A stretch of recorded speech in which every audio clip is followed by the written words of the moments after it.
Olá, aquele abraço. Estamos começando mais uma edição do nosso TVI News aqui pela TVI canal 24.2 da sua operadora TV Cabo para o sul da Bahia. Queremos abraçar aí as duas maiores cidades aqui da região, Ilhéus e Itabuna, pela grande audiência. Muito obrigado. E avise aí aos amigos, aos colegas, aos parentes, se ele não tem assinatura da TV a cabo por algum motivo, né, está longe da operadora, em alguma outra cidade, algum bairro que não tem a operadora, ele pode assistir a gente também pelas redes sociais. Estamos ao vivo agora no YouTube, na página TVI Oficial. Lá também tem um chat. Você que também é assinante e assiste pelo cabo, você pode interagir com a gente através do chat, né, do canal TVI Oficial. Pode mandar perguntas, sugestões. Você também pode interagir pelo WhatsApp. Anote o número aí do nosso WhatsApp. Você pode mandar mensagem de texto ou de vídeo gravado na horizontal. A gente vai publicar aqui sua pergunta, sua denúncia, o que você quiser falar. Faça desse programa a sua tribuna. Pode falar de qualquer problema, fazer críticas, reivindicações. Fique à vontade. Nós estamos também pelas redes sociais Facebook e Instagram com as notícias de bastidores, tá bom? Na internet, o nosso endereço é tviplay.com.br. Lá você também encontra notícias atualizadas da sua cidade, da sua região, do estado, do Brasil e do mundo. Atualizado minuto a minuto pela redação do maior jornal do Norte e Nordeste do Brasil, o Jornal à Tarde, há mais de 70 anos informando a população baiana. Então se mantém informado através do portal à Tarde, aqui no nosso portal tviplay.com.br, de forma gratuita. Você não precisa pagar assinatura, tá bom? Bem, gente, programa de hoje a gente vai falar aqui sobre psicologia, sobre psicanálise, né? Vamos falar de um novo modelo que está surgindo aí e a gente vai conversar sobre isso com a profissional que está aqui já nos nossos estúdios. Daqui a pouquinho a gente vai apresentar ela para você. Vamos comentar também os fatos políticos locais. Hoje a participação do especialista em direito político, Alagoas, que vai estar aqui comentando sobre essa mini-reforma eleitoral que está sendo proposta pelo Congresso Nacional. Vamos falar também de Brasília, as notícias hoje, né, da nossa capital federal. O presidente Lula fez um pronunciamento para os prefeitos, a gente vai repercutir isso aqui também no programa de hoje. Bom dia, Bárbara Oliveira. Bom dia, Barbosa. Bom dia a você que está acompanhando o programa TVI News. Sim, hoje vamos falar de política, vamos falar também da saúde mental, né, da constelação, que é uma novidade aí com relação a esse processo de cura, né? Visitando aí os antepassados e descobrindo, né, as respostas necessárias para vencer. E muito mais, nós vamos falar também do Jogo do Brasil, né? Daqui a pouquinho também nós vamos se informar um pouco com a delegada Magda sobre a violência, sobre os crimes, né? Inclusive ontem conversamos com a doutora Úrsula, advogada aqui, sobre aquele caso de São José da Vitória. Você vai saber daqui a pouquinho muito mais. Ok, então vamos repercutir esse assunto, né, que chocou muita gente, aquele vídeo que viralizou aí na internet. Bom dia, Joel Filho. Bom dia, Barbosa Filho.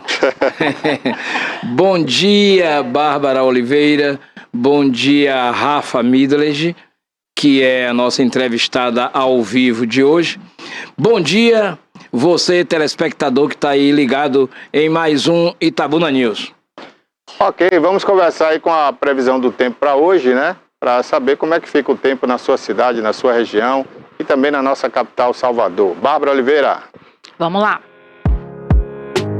Previsão para quarta-feira em Ilhéus, mínima de 20 graus, máxima de 28, com probabilidade de chuva 7%, tempo parcialmente nublado. Em Itabuna, a temperatura mínima 17 graus, a máxima 29, com probabilidade de chuva 10%, tempo parcialmente ensolarado por aqui.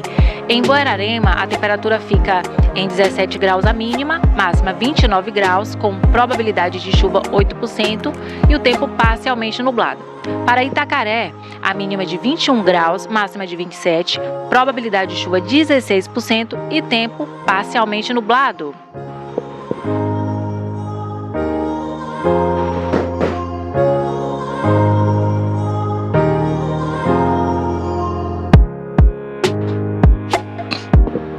Para Itajuípe, a temperatura mínima 17 graus, máxima 29, com probabilidade de chuva 7%, o tempo parcialmente nublado. Em Ibicaraí também fica parcialmente nublado, com mínima de 16, máxima de 30 e probabilidade de chuva 6% apenas. Em Canavieiras, a mínima 19 graus, máxima 27, probabilidade de chuva 12% e o tempo também parcialmente nublado.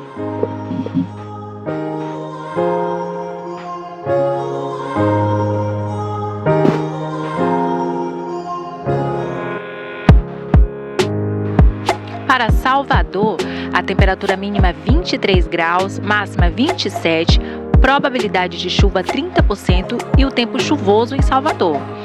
Em Porto Seguro, a mínima 19 graus, máxima 27 graus, com probabilidade de chuva 13%, tempo parcialmente ensolarado. E em Vitória da Conquista, a mínima 12 graus, máxima 27, probabilidade de chuva 1%, quase sem nenhuma chance, o tempo ensolarado por lá.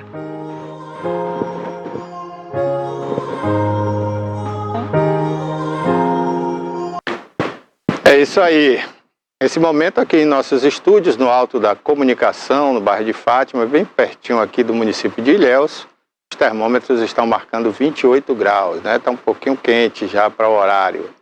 Bom, agora a gente vai falar um pouquinho desse labirinto que é a mente humana, né? E que causa, assim, muita curiosidade em muita gente. E hoje em dia, né, com tanta doença mental acontecendo aí, a psicose, né, que cerca a gente aí todos os dias, né, essa coisa de pânico, de medo, né, Joel, de depressão, está quase que uma pandemia, né, no mundo, essa questão da depressão. Não tem idade, né, não tem sexo, não tem religião, não tem, é para todo mundo, né, a depressão aí, pegando de criança a velhos, né, e a gente vê como uma nuvem negra passando assim no planeta, e acometendo aí todos de depressão, que às vezes é seguida ou antecedida por uma crise de ansiedade, né? Ontem até comentávamos aqui, aquela mulher que sofreu aquele trauma ontem, foi agredida aí no final de semana, por um indivíduo aí em São José da Vitória. Ela já tinha medo de sair na rua, e no dia que ela conseguiu ir à rua para comprar uma acarajé, foi violentada, agredida, né, no meio da rua. Então uma mulher como essa aí vai ter que passar por um rigoroso tratamento para poder voltar ao convívio da sociedade, porque não é fácil, a pessoa já está vivendo um drama desse e ainda ser agredida no meio da rua, como foi aquela senhora lá de São José.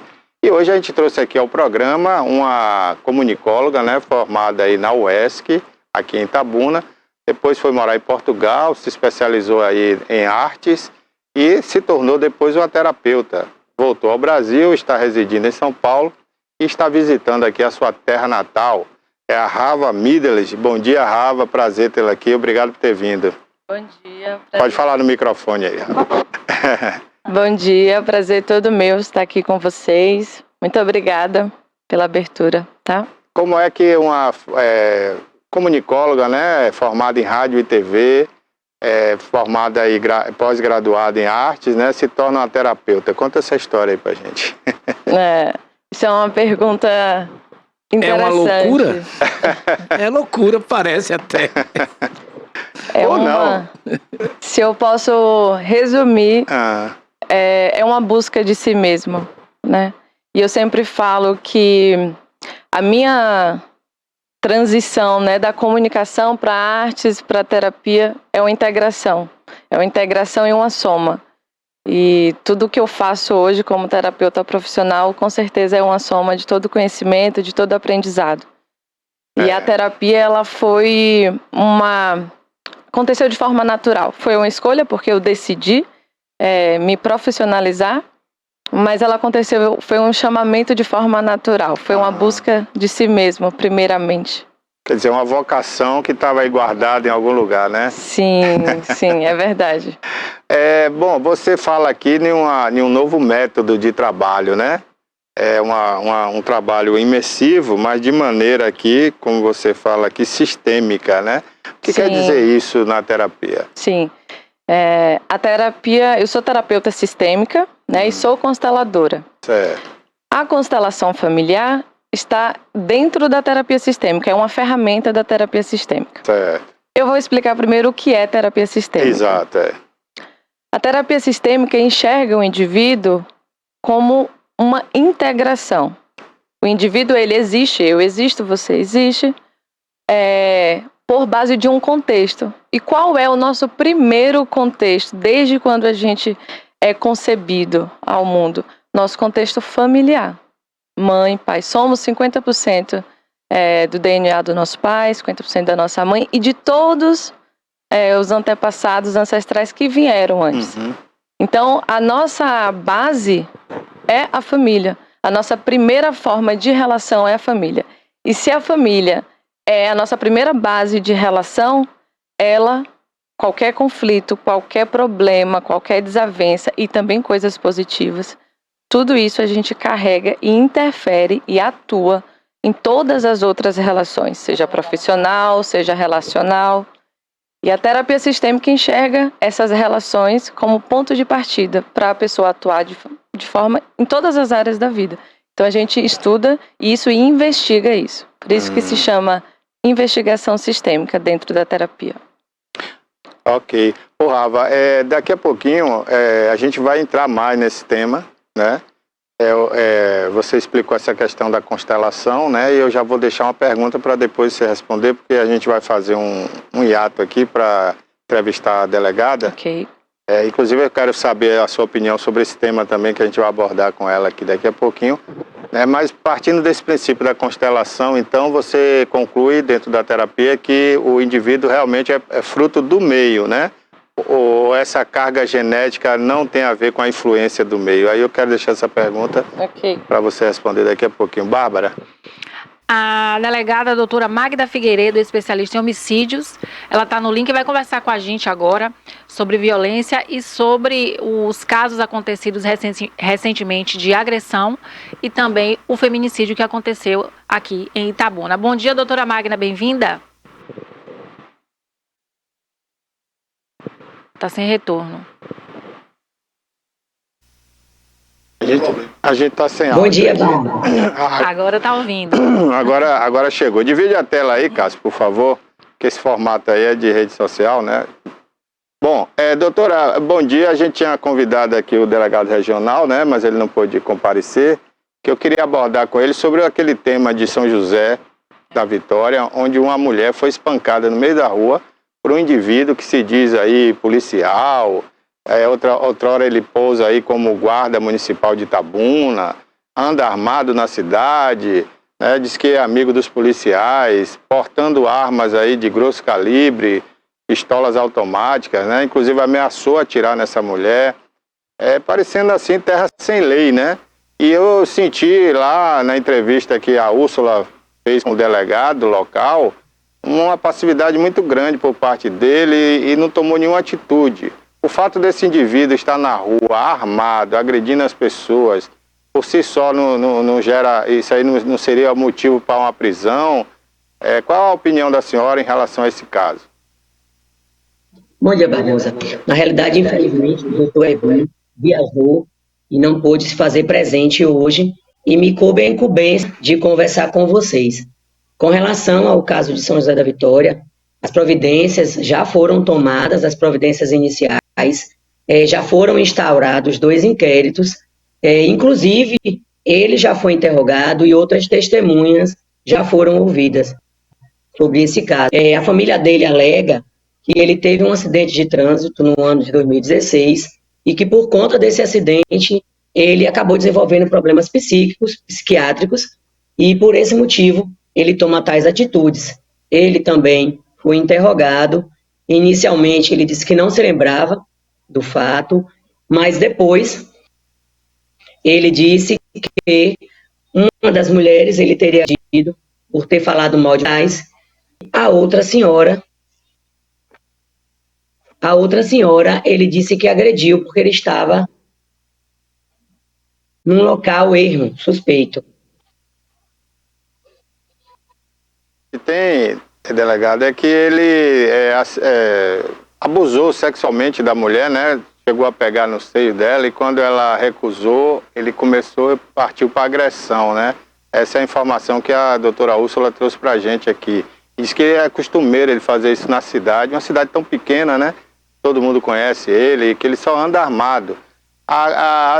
Nesse inquérito, a senhora já apurou se ele é realmente da guarda de Itabuna? Porque tem uma foto dele na rede social, onde ele aparece com um fuzil na mão, na porta da guarda municipal, usando a farda oficial da guarda de Itabuna, né? Da Polícia Administrativa de Itabuna. A senhora já apurou isso aí? Está sem áudio, né? Pode falar, doutor. Parece que congelou, né? Congelou a imagem, Rafa? Caiu o link. Então, daqui a pouquinho, ela volta aí para a gente bater esse papo aí, para saber que providência realmente está sendo tomada, porque numa cidade tão pequena como São José da Vitória, né? Acontecer um fato desse, não é o primeiro, já é recorrente.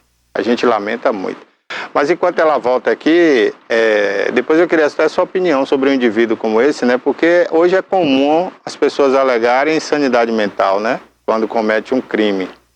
E a gente quer saber até que ponto, né, a sanidade mental permite esse tipo de atitude no dia a dia. Mas vamos lá, me responda a pergunta que eu te fiz, né, sobre a constelação que você estuda em relação à árvore genealógica da família, né? O indivíduo, ele é produto do meio ou essas informações estão no DNA? Veja só, hoje os seres humanos, nós seres humanos, manifestamos a partir das nossas memórias. Memórias são informações. Informações são sentimentos. Sentimentos são comportamentos. Então, há uma junção. O meio tem influência, sim, mas antes do meio tem a influência de todo um DNA, de todos os ancestrais que fazem parte de você. A minha vida acontece por conta da minha avó, que teve a minha mãe, por conta da minha bisavó, por conta da minha trisavó, que teve minha bisavó, e por aí vai, até desde a origem. Então, eu sou fruto de todo esse DNA. Dentro do sistema familiar existe uma consciência, que é a informação. E essa informação a gente vai absorvendo. Então, tem todo esse contexto. E quando a gente nasce, a gente é concebido, também tem a influência do meio, o ambiente que eu estou inserida, o ambiente que eu cresço, o ambiente que eu consigo, o que eu vejo, o que eu falo, o que eu interpreto daquilo que eu vejo.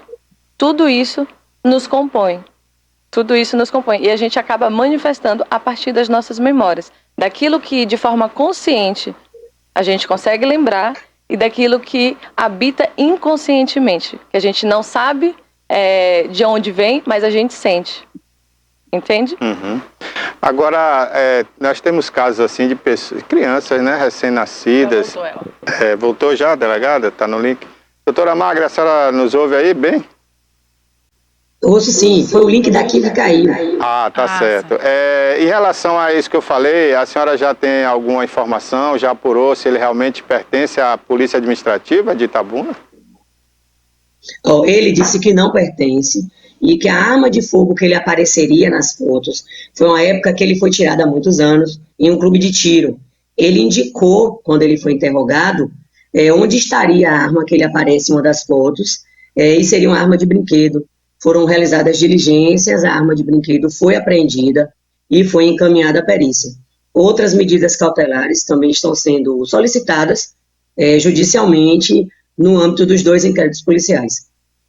A gente tem até a foto aí, eu queria que o Cássio colocasse aí para a senhora ver. Tem uma que ele tirou na porta, ali no bairro da Conceição, no posto tático ali da Guarda Municipal, né? E ele está fardado, inclusive com o brasão da Prefeitura, do Estado, e o nome dele na farda. Isso não é um crime de falsidade ideológica, já que ele não pertence à polícia? Todas as informações e todos os dados estão sendo levantados, viu, Barbosa? Justamente por isso ele já foi interrogado. Agora, as medidas cautelares correm em segredo e a gente não pode passar para vocês. Ok. Agora, só uma informação, né, que as pessoas estão curiosas para saber. Como é que tira um indivíduo desse da circulação para não causar mais danos a outras pessoas, doutora? Existem várias vertentes que você tem que analisar. Se de fato ele tem um problema psiquiátrico, isso tem que ser comprovado Porque uma vez que ele não seria uma pessoa normal, entre aspas, o procedimento judicial é outro. Então, isso tudo tem que ser verificado. Eu queria aproveitar a sua presença aqui, né? A senhora Bárbara queria falar sobre o feminicídio, né? Mais um que aconteceu em Itabuna, né? Itabuna está se tornando aí uma cidade muito violenta para as mulheres também, né? Infelizmente, esse ano aconteceu um aumento no índice de feminicídios. Nós já temos 3 feminicídios esse ano, em contraponto ao ano 2022, que a gente no ano todo só teve um feminicídio. Ok, não, Cássio, pode tirar essa foto, ela já falou sobre isso aí.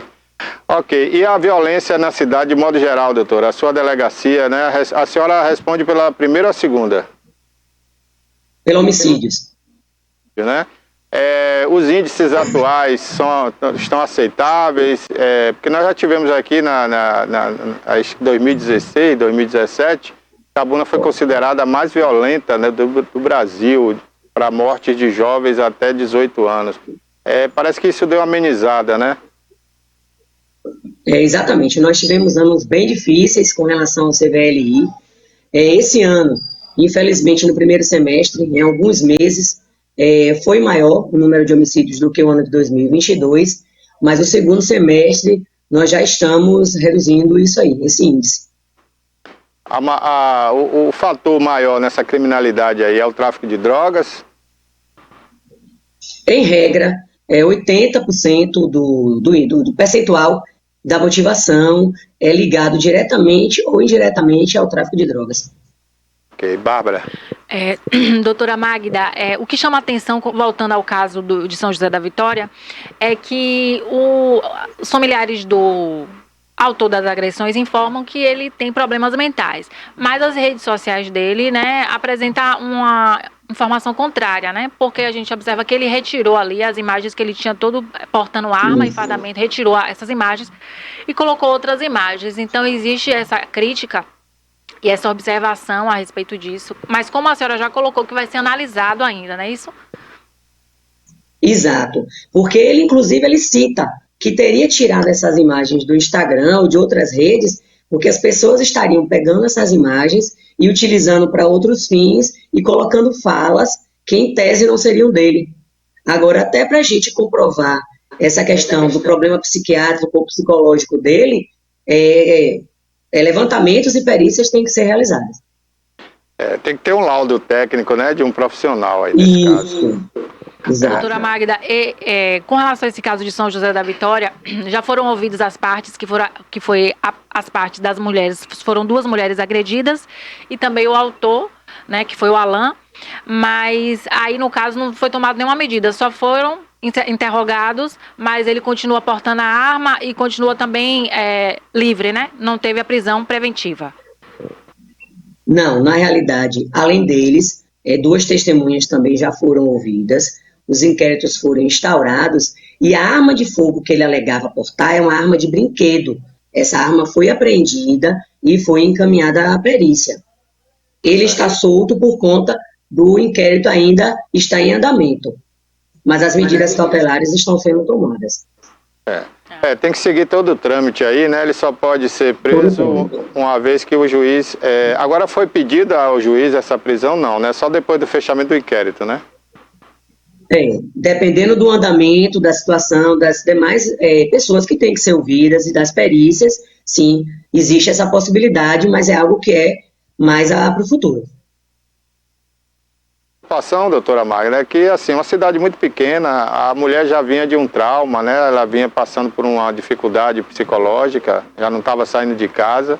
Imagina a situação dessa mulher agora, né? Morando nessa mesma cidade, convivendo com esse mesmo indivíduo, essa mulher não vai abrir nem a janela da casa dela, né?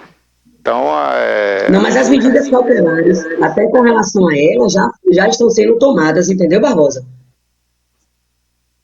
Então, ela está protegida de alguma forma aí pela lei, né? As medidas já estão sendo protocoladas.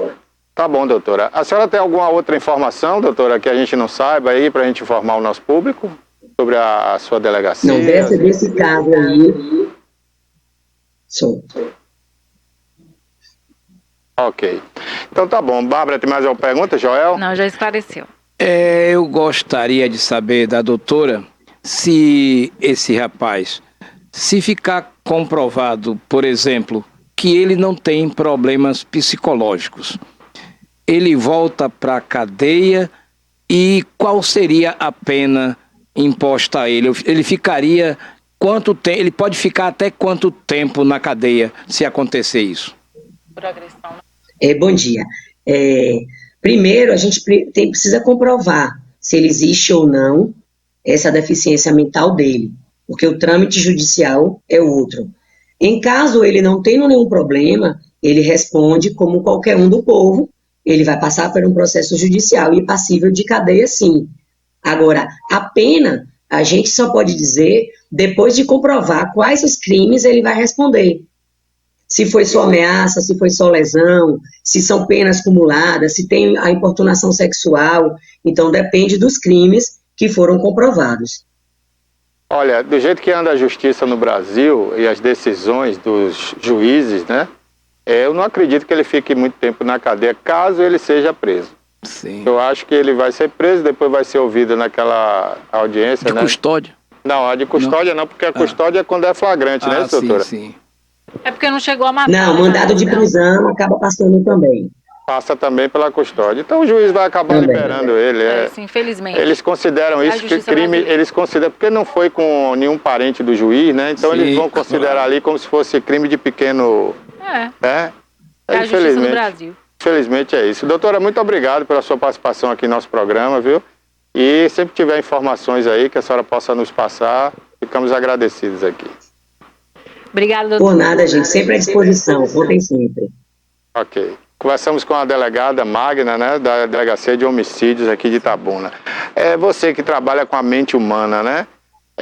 A gente viu a delegada dizer aí que no depoimento ele fala que retirou as fotos porque as pessoas estavam utilizando. Quer dizer, uma pessoa parece ter um raciocínio lógico. Uma pessoa dessa não aparenta ter um distúrbio mental, né? E outro fato que a gente estranha também é as escolhas dele, né? Só mulheres. Porque se você é louco ou você tem um distúrbio mental, você vai agredir qualquer pessoa, né? Não vai escolher um segmento. Qual é a sua opinião como profissional, né? Eu estava escutando e pensei uma coisa interessante de dividir com vocês. Quando foi dito sobre as redes sociais, né? O quanto que a gente mostra aquilo que a gente não é, né? Então, às vezes, quando a gente vai falar sobre saúde mental, sobre depressão, sobre doença mesmo, né, mental, emocional, tudo, a gente fala assim, nossa, mas nem parece, nossa, nem sabia que estava com depressão, nossa, se matou, mas não demonstrou nada. Então, existem coisas muito mais invisíveis do que visíveis. É verdade. Então, isso de fato é comprovado cientificamente. Manifestamos na vida hoje apenas com 95% inconsciente e apenas 5% de forma consciente. O que é isso? Que eu ajo, que eu faço, que eu escolho muito mais de forma inconsciente. O inconsciente me controla muito mais do que o consciente. E o que é o inconsciente? São padrões, são memórias, são crenças, porque a gente conhece alguma delas, né? Às vezes você consegue identificar algo que você herdou do seu pai, do seu avô, mas tem muita coisa que está invisível, que você não sabe que herdou, mas está no seu DNA, está nos seus genes. É verdade. Né? Então, quando a gente vai falar, por exemplo, de um caso desse, me chama muita atenção isso, do quanto a gente convive, encontra pessoas e a gente não sabe a dificuldade que está passando. Na sua pergunta que você falou assim sobre parece raciocinar bem porque ele escolhe, muitas vezes a questão mental é muito mais emocional. Não quer dizer que a pessoa não pense ou que ela não tem um raciocínio de sobreviver, né? Ela sabe que tomar banho, ela né, sabe...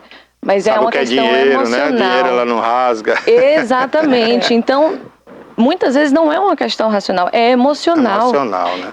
Como assim, Rafa? A questão emocional é da gente não saber lidar com as nossas emoções, né? O que é depressão? Por que se cometem tanto suicídio hoje em dia? Por quê? Porque a gente não sabe lidar com as nossas emoções.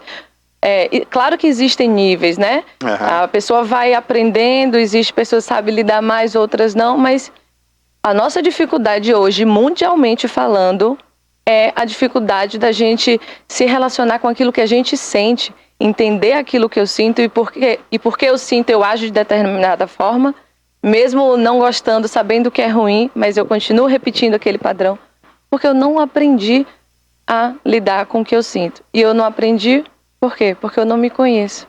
E aí entra a importância da terapia. A terapia não é mimimi. A terapia não deveria ser luxo.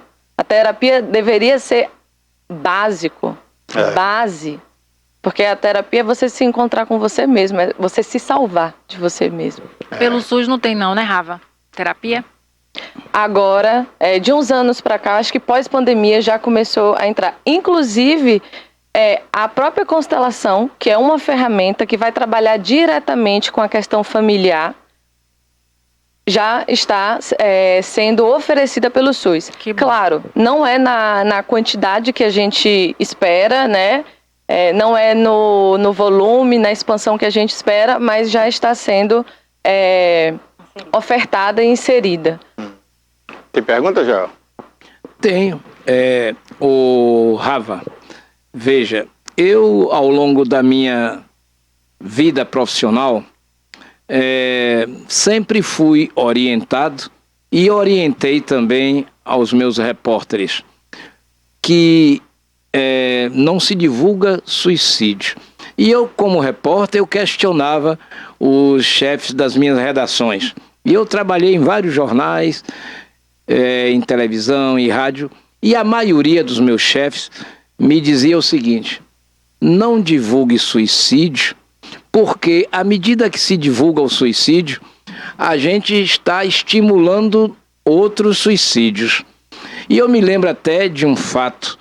Um famoso advogado de Itabuna na época, isso coisa de 30 anos atrás, ele se matou.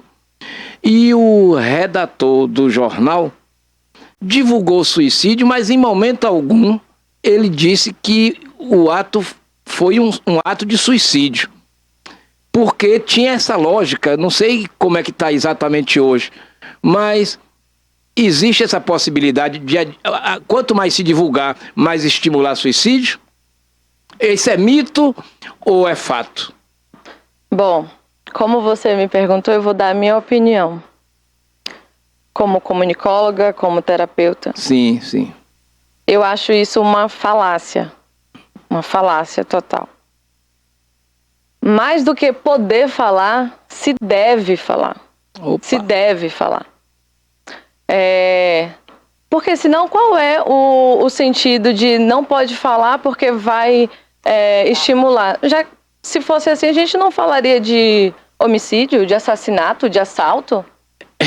Qual é o sentido disso? Mais uma vez, mais do que poder falar, se deve falar, se precisa falar. A questão mesmo do Setembro Amarelo, do mês da prevenção do suicídio, é necessário falar, mas eu chamo a atenção para uma coisa. A gente fala de prevenção. Prevenir é o quê? É controlar o crescimento de algo, certo? Uhum. Mas mais do que prevenir, a gente deve promover a promoção da saúde, que é a promoção de desenvolver consciência, de desenvolver educação que trate sobre saúde mental. Olha, teve um vídeo que eu vi que eu fiquei muito assustada na internet. Um professor, ele é um palestrante também, e ele chegou numa sala, num ambiente onde tinha vários jovens de 15 a 17 anos. E ele perguntou, né, falando durante a palestra dele, ele perguntou: quem aqui já tentou tirar a própria vida? E isso a gente está falando de um público de 15 a 17 anos. Mais da metade da sala levantou a mão. Nossa. E aí a gente se pergunta, né? Porque é mais palpável pra gente quando uma pessoa mais adulta, que tem responsabilidades maiores, é como se tivesse o aval, né? Ah, tava passando por dificuldade isso e aquilo. Mas o que leva adolescentes E mais ainda, tem muito caso de crianças, mas o que leva nesse caso, né, dessa escola, mais da metade da sala levantar a mão dizendo que tentou. Então é importante a gente atentar que existe hoje um índice muito alto de suicídio, né? E muitas vezes 98% dos suicídios que acontecem hoje poderiam ser prevenidos. E muita parte disso se deve à depressão, se deve à dificuldade de entender suas emoções. Isso é verdade, Eu concordo com você. Agora, eu queria aproveitar e fazer uma pergunta em cima disso aí, porque é muito tênue ali a linha entre a questão racional e a questão também espiritual, né? Como é que trabalha isso na sua área, né? Dentro dessa terapia, você consegue separar essas situações no indivíduo? Sim, boa pergunta. Dentro da terapia sistêmica, a gente consegue trabalhar as esferas do ser humano, né? Como eu falei, a gente trabalha o ser humano como forma integral, né? Quando a gente fala em terapia holística, é isso, é o ser humano de forma integrativa. Então, o que é essa forma integrativa? É o espiritual, é o mental, é o emocional e é o físico, né?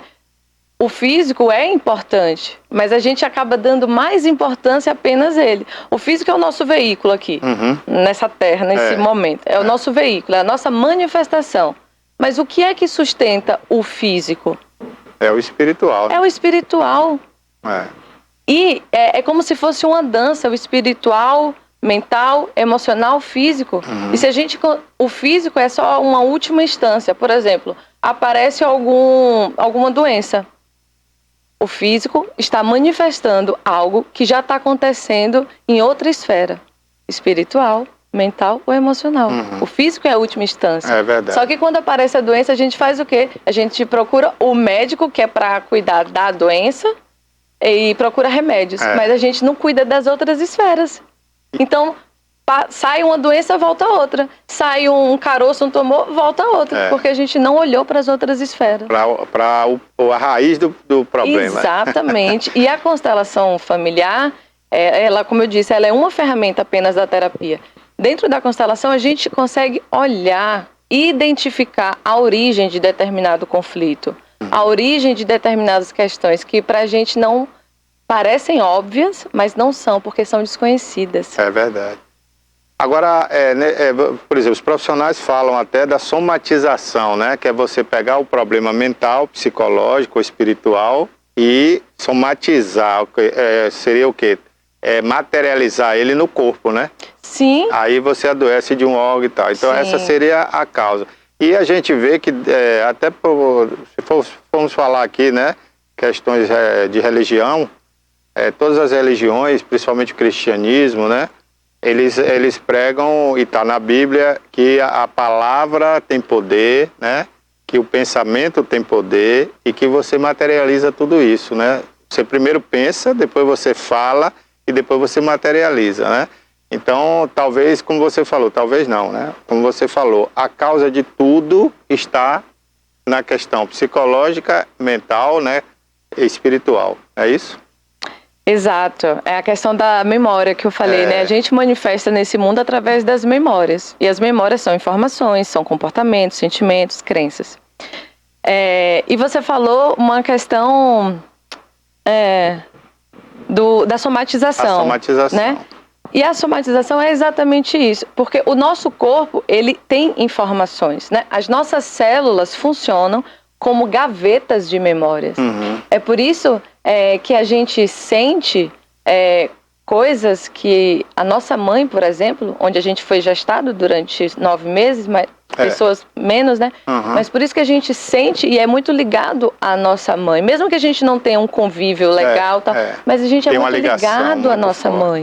Porque a gente sente tudo que ela sentiu mesmo ali dentro. Então, desde dali, enquanto eu ainda era um feto, eu estou nas minhas células armazenando informações. Informações essas que estão indo para o meu corpo, porque cada órgão é composto por célula. Então, a somatização, ela acontece até antes mesmo do nosso nascimento, porque a gente está absorvendo tudo. Sabe quando você vê uma pessoa grávida e que você fala assim, tem que comer direito agora porque está grávida? Ou então fala assim, coloca uma música para o bebê escutar. Então a gente consegue identificar que o bebê absorve, certo? Só que a gente esquece que o estresse que a mãe passa, a criança absorve, que o estado emocional da mãe, a criança absorve, que o contexto, se a mãe está trabalhando, está estressada, está se divorciando, está sendo traída, qualquer coisa, porque a gente sabe que quase ninguém passa ileso nessa vida, né? De estresse, de angústia.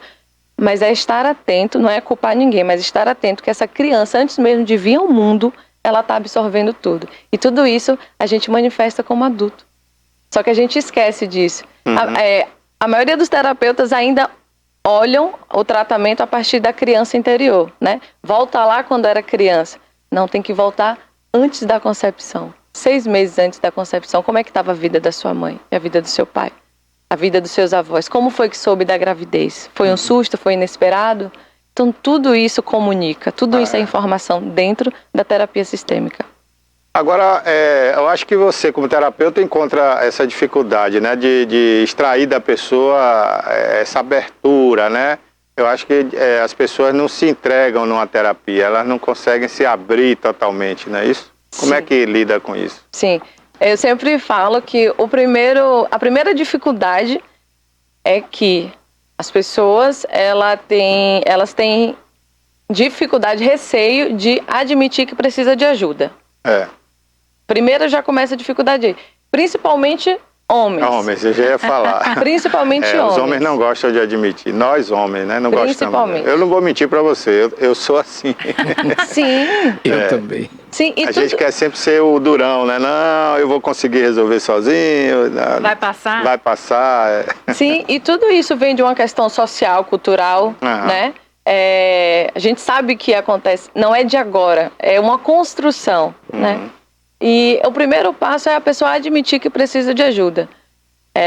Por isso que eu falo, essa câmera aqui.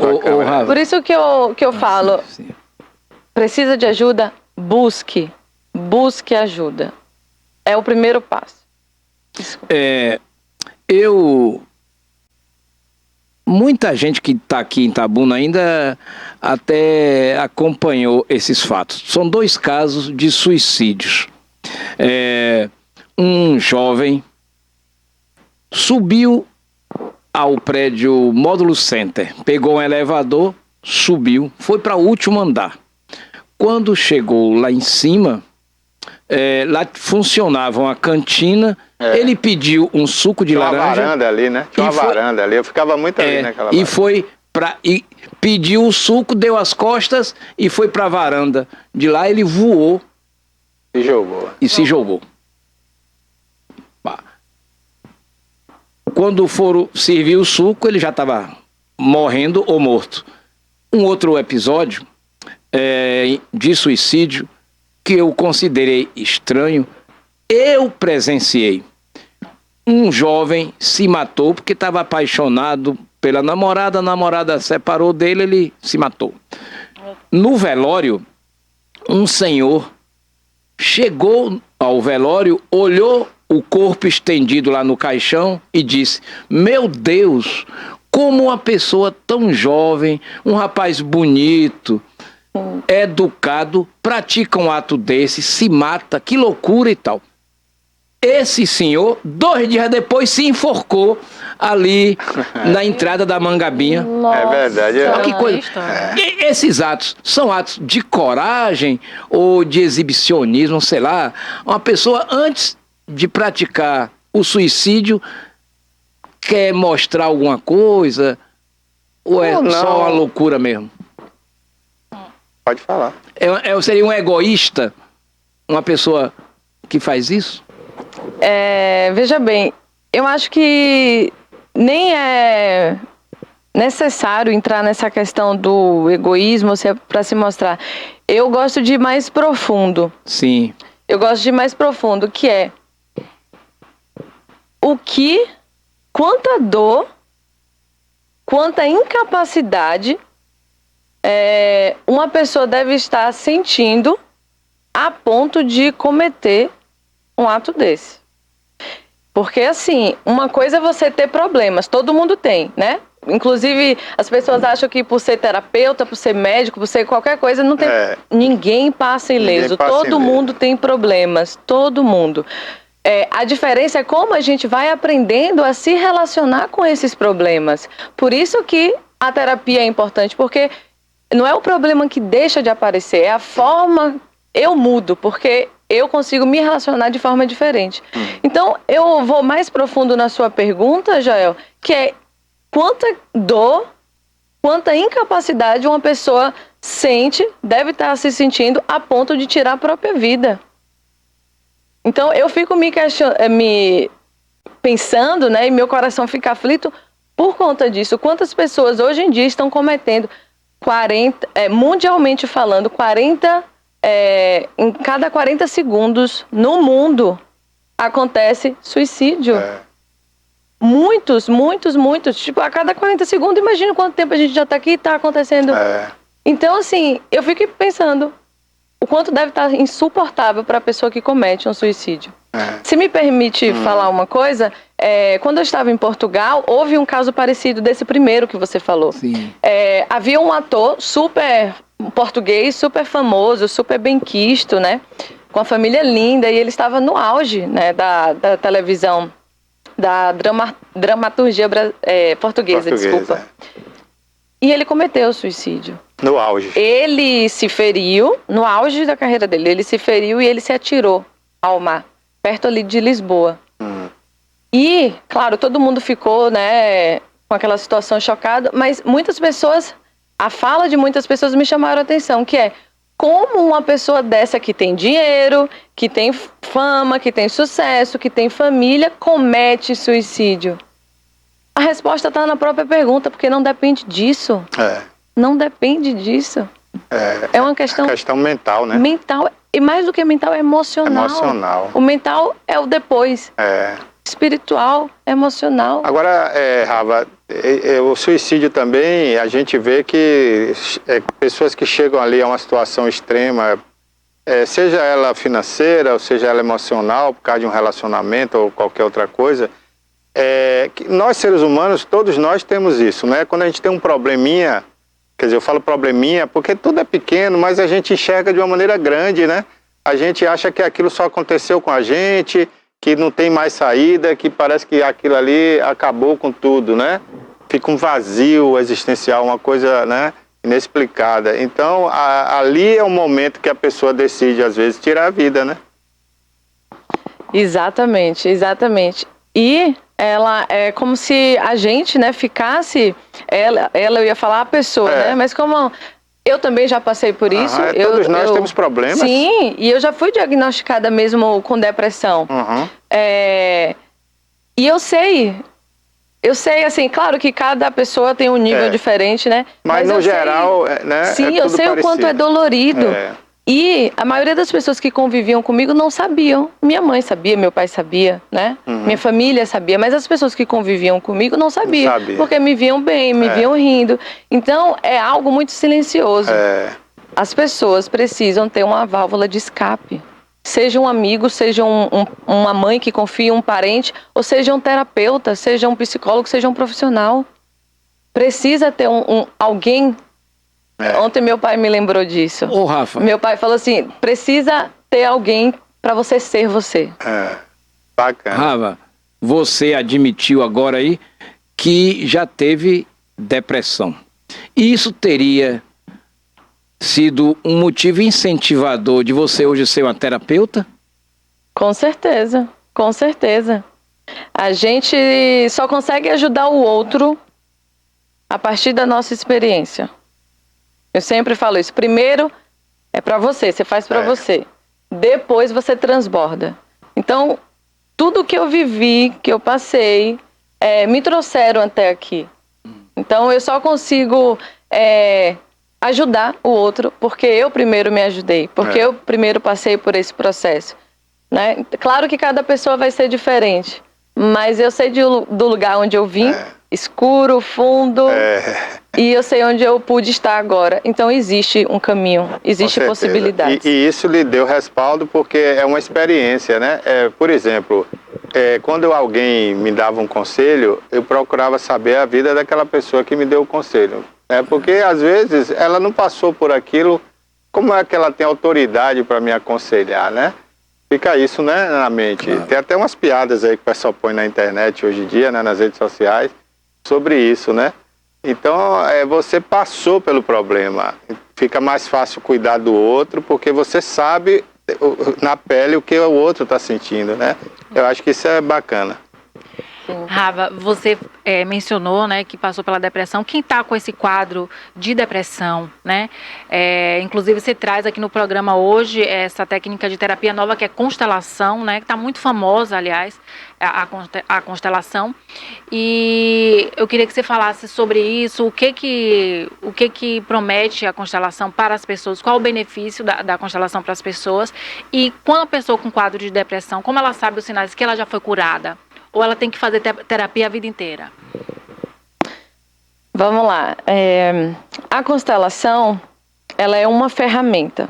A constelação, ela não vai resolver o nosso problema. A partir da ferramenta que a constelação me dá, que tenho a possibilidade nova de poder fazer diferente. Então, a constelação, ela vai fazer a parte dela como ferramenta, e a constelação, ela é muito potente. Ela é muito eficaz. Eu comecei a estudar a constelação porque eu consegui, enquanto cliente, chegar em um lugar que nenhuma outra ferramenta me deu. Então, assim, eu sou apaixonada pela constelação. Então, a constelação, ela vai nos dar. É como se ela nos desse novo óculos para poder ver uma coisa que estava ali debaixo do tapete, mas a gente não conseguia ver. Interessante. Então, ela tem todas as possibilidades de ajudar uma pessoa que está em um quadro depressivo. Mas a pessoa precisa se responsabilizar pela própria vida. Não é o terapeuta, não é a família, é a própria pessoa que precisa se responsabilizar. Primeiro, uma decisão. Estou nesse lugar. Quero sair desse lugar. Primeiro, uma decisão interna. A mudança, ela é uma postura interna. Exatamente. Né? E a constelação, ela vem de forma eficaz, de forma potente, possibilitar essa mudança. Mas se a pessoa que chega até a mim para fazer a constelação, ela faz a constelação ali, ela, né, tem toda a informação que ela precisa ali, e depois ela não vai fazer nada, não vai servir. Preciso me movimentar. Preciso ser tocada por essa possibilidade de, poxa, eu consigo sair desse lugar, eu consigo mudar. Por mim, sou eu que tenho a responsabilidade da minha vida. E você perguntou também sobre a questão da cura, né? Eu acho que a cura é jornada. Ninguém faz um curso, ninguém faz um atendimento e está curado. Cura é jornada contínua, jornada infinita, né? Se a gente estagna, se a gente para, a vida é movimento. E em cada fase da nossa vida vai vir problemas, vai vir dificuldades, mas você vai se fortalecendo.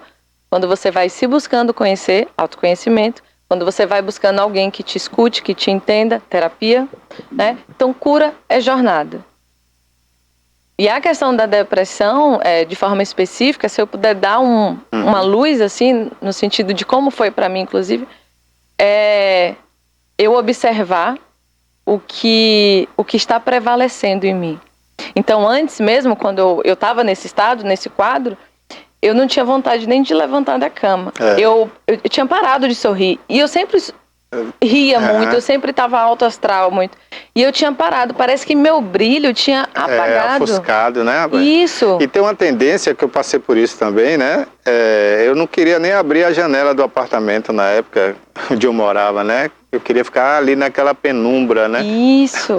Você fica com vontade de não ver ninguém, você fica com raiva da vida, você fica com medo, você tudo reclama. Parece que a vida perdeu a cor mesmo, sabe? Você perdeu a sua bússola interna. É verdade. Então, esse sentimento. Isso. Então, quando vocês... E é horrível, só quem sabe, só quem passou que sabe. E quando você começa a se auto-observar, né, numa jornada, né, que você está buscando, tá, você começa a observar que você está voltando a sorrir, que você está tendo mais empatia, que você está tendo mais harmonia dentro de você. Tudo isso vai comunicando, né? Não precisa vir necessariamente uma pessoa e te dar alta. Você vai... A auto-observação é uma ferramenta potente. A auto-observação e a auto-investigação. Eu percebi assim, quando eu melhorei, porque eu comecei a gostar de sair de novo, de ver a rua, de ver o sol, né? De trabalhar. Então você percebe que você reagiu, que você melhorou. Quando a Rava fala que as pessoas têm que se responsabilizar, né? Então é importante a gente pegar esse recado. E também quando a gente pode associar assim com alguém que está ligado a um vício. Por exemplo, eu já vi casos, né, de pessoas que eram fumantes e chegou um determinado dia e falou assim, hoje eu vou parar de fumar e acabou. E essa pessoa nunca mais fumou. Então ela se responsabilizou, ela falou, não quero isso para minha vida. Também uma atitude. Mas aí vai de pessoa para pessoa, né? Para pessoa, mas tem que querer. Tem pessoas que têm atitude, não é isso, Ava? Tem outras que não têm. Mas depende tem que de ajuda, né? Isso, perfeito.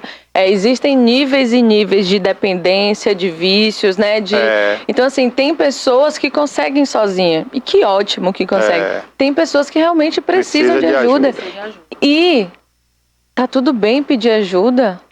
Tá tudo bem pedir ajuda para você sair. Mas até quando você pede ajuda, não tem nada pior do que você querer ajudar alguém que não quer ser ajudado. Aí não adianta. É difícil. Então, existe uma escolha muito que antecede tudo isso. Que é a pessoa que pode fazer isso sozinha e escolhe, né, fazer.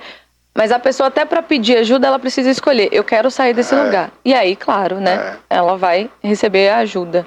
E a gente tem um exemplo muito forte disso, né? Que quando Jesus estava na Terra, né? Ele nunca curava ninguém sem que a pessoa pedisse ou se declarasse, né? Então ele falava, o que é que você quer, né? Você quer ser curado? Aí tem que querer, né? Tem que querer, senão não adianta. Isso é um exemplo muito bom. E eu lembro que no início você falou sobre o pensamento. A realidade é a manifestação, né? Aquilo que a gente pensa... É aquilo que a gente acaba vivendo, né? E mais do que pensar, tem um ingrediente aí, que é o sentir. Eu preciso sentir. No meu interno que eu quero, né? Porque senão, se fosse pensar, se fosse só palavra, sei lá, eu falaria, quero ser tal coisa seria. Não, eu tenho que sentir. Isso me move a ponto de sentir. Então... Deixa eu juntar então a palavra, o decreto, a mentalização. É como uma gestação, né? Não adianta a mulher falar da boca para fora, estou grávida. Ela tem que sentir aquilo e já visualizar a criança. Sim, inclusive muitas mulheres sabem que estão grávidas antes mesmo de um teste. Antes mesmo de estar visível, antes mesmo de reparar ou observar no sangue. Sente. Sente. Mas também eu acho que tem casos de mulheres que psicologicamente, de tanto quererem ser mãe, engravida, acham que estão grávidas e não estão. Aí vão ao médico, faz o teste e não estão.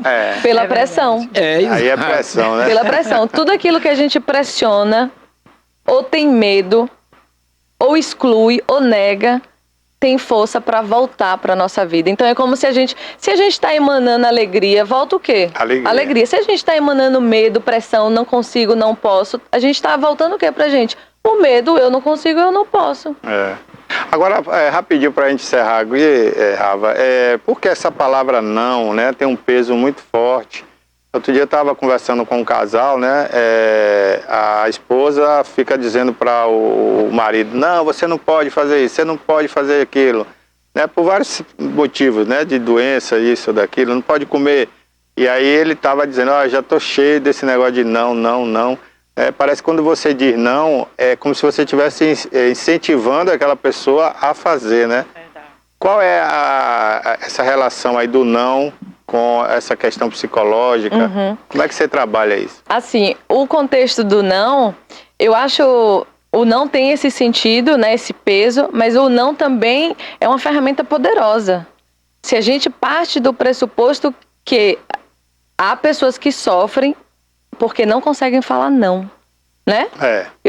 Eu sofro porque eu não consigo falar não para fulano, não consigo. Então, assim, o não, ele também tem o ônus e o bônus, tem os dois lados. Mas nesse sentido que você falou, é o que eu falei pro Joel ali. Quando eu quero privar a pessoa, não pode, é que nem criança. Não pode fazer isso, a criança quer fazer isso. Quanto mais você fala não, mais ela quer. Que tal substituir o não, nesse caso do esposo, né, com a esposa, que tal substituir, mostrando a consequência dessa vontade, desse desejo. Tá, você quer comer isso, mas você tem hipertensão. Isso pode acontecer tal coisa. Você ainda quer? Ainda assim? Então, mais do que falar não e limitar, é mostrar a causa e a consequência. E a pessoa, né, se ela tiver poder de escolha, porque tem gente que está em estado que não consegue nem escolher por si próprio, né? Mas o não pode ser dito de uma forma positiva, de uma forma negativa. Eu tinha essa dificuldade e ainda tenho um pouco do não, né? De dizer não. E aí eu me lembrei de um filme que eu assisti com aquele ator Jim Carrey, né? Que ele, o dia do sim, era uma igreja que tudo ele tinha que dizer sim, né? Não podia mentir. Não podia dizer não. Tudo ele dizia assim. Ele acabou tornando bígamo, casou 3 vezes, porque ele não sabia dizer não. Rafa, só pra gente finalizar, sua rede social, como é que você atende, né? Vamos fazer um merchan pra você. Vamos. Já que você é nossa colega de comunicação também, né? Vamos, então fala aí pra gente, se possível, aí, Cássio, anota aí pra você mostrar a rede social dela aí, o Instagram, né? Qual é o seu endereço? Meu @ do Instagram é Rava, R-A-V-A, Duque. Rava Duque. Isso. Eu atendo de forma online e de forma presencial.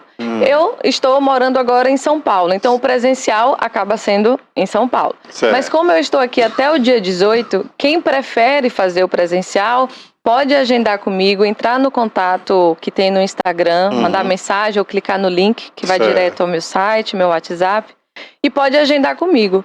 Quem não puder até o dia 18, que é o dia que eu estou aqui, 18 de setembro, em Itabuna, pode agendar comigo de forma online. Funciona a mesma potência, tá? Bacana. Vai pelo direct mesmo aí do Instagram, né? Isso, pode ir pela mensagem ou também tem o link. Rava Duque. Isso. Pronto, eu já vou seguir aqui. No Instagram tem um link também que fala comigo. Também. Tá bom. E quero agradecer a vocês pelo espaço, pelo acolhimento. Me senti bem confortável. Obrigada. Obrigado a você. Uma pena que você não estagiou aqui na época da UESC, né? Muita gente passou por aqui. Rava, foi um prazer imenso conversar com você, né? E mesmo à distância, de vez em quando, vamos manter contato, né, com o público, botar você no vídeo para dar alguma opinião aí, tá certo? Já que você é comunicóloga também. Sim, com todo prazer. Olha lá, sua rede social aí. Você dá dicas aí também, Rava? Bom, eu costumo dar informações importantes. Eu não gosto de chamar dicas. Certo. Eu gosto de dar gatilhos importantes para que a pessoa faça a própria autoobservação delas. E claro, quem sentir de aprofundar, me procurar. Certo. Mas dicas não, mas gatilhos, informações. Ali, por exemplo, tem um card ali, né? Você sabe o que é o seu... Peraí, Cássio, você subiu rápido, eu não consegui ver. O que o seu nascimento revela sobre você. O nascimento revela sobre você, né? Aí você fala um pouco sobre isso. Sim, eu trabalho com atendimento com a constelação e com a mentoria. Porque a constelação, ela é uma ferramenta. A mentoria, eu trabalho toda a terapia sistêmica, que é mais profunda. É como se fosse uma etapa e a segunda etapa mais avançada. Mais imersiva, Mais imersiva, exato. Essa duração de terapia é relativa de acordo ao paciente ou tem um começo, meio e fim? Cada caso é um caso, mas a média é entre 1 hora, 2 horas. Já fiz constelação de até 3 horas, mas a média é entre 1 a 3 horas. Cada caso é um caso, né? Cada pessoa traz uma história. É isso aí. Rava, muito obrigado, viu? A gente está mostrando aí sua rede social.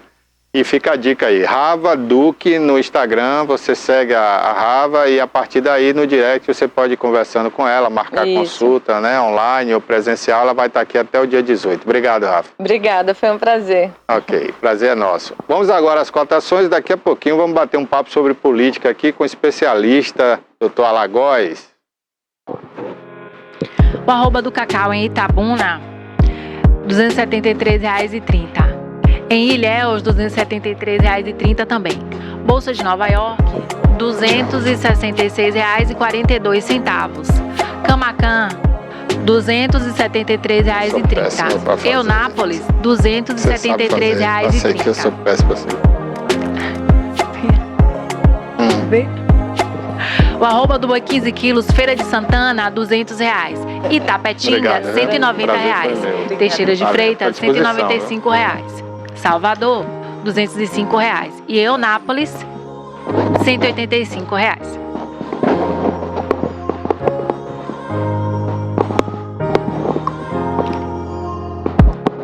Café arábica, saca 60 quilos em Barreiras, R$812,50. Vitória da Conquista, R$750.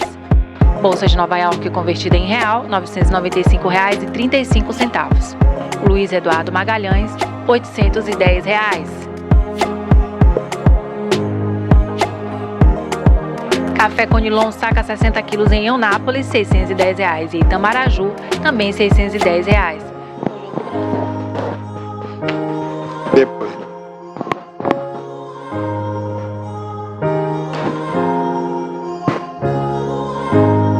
As cotações aí para você conferir, né? Preço do cacau, do café, do boi, a Bolsa de Nova York, local.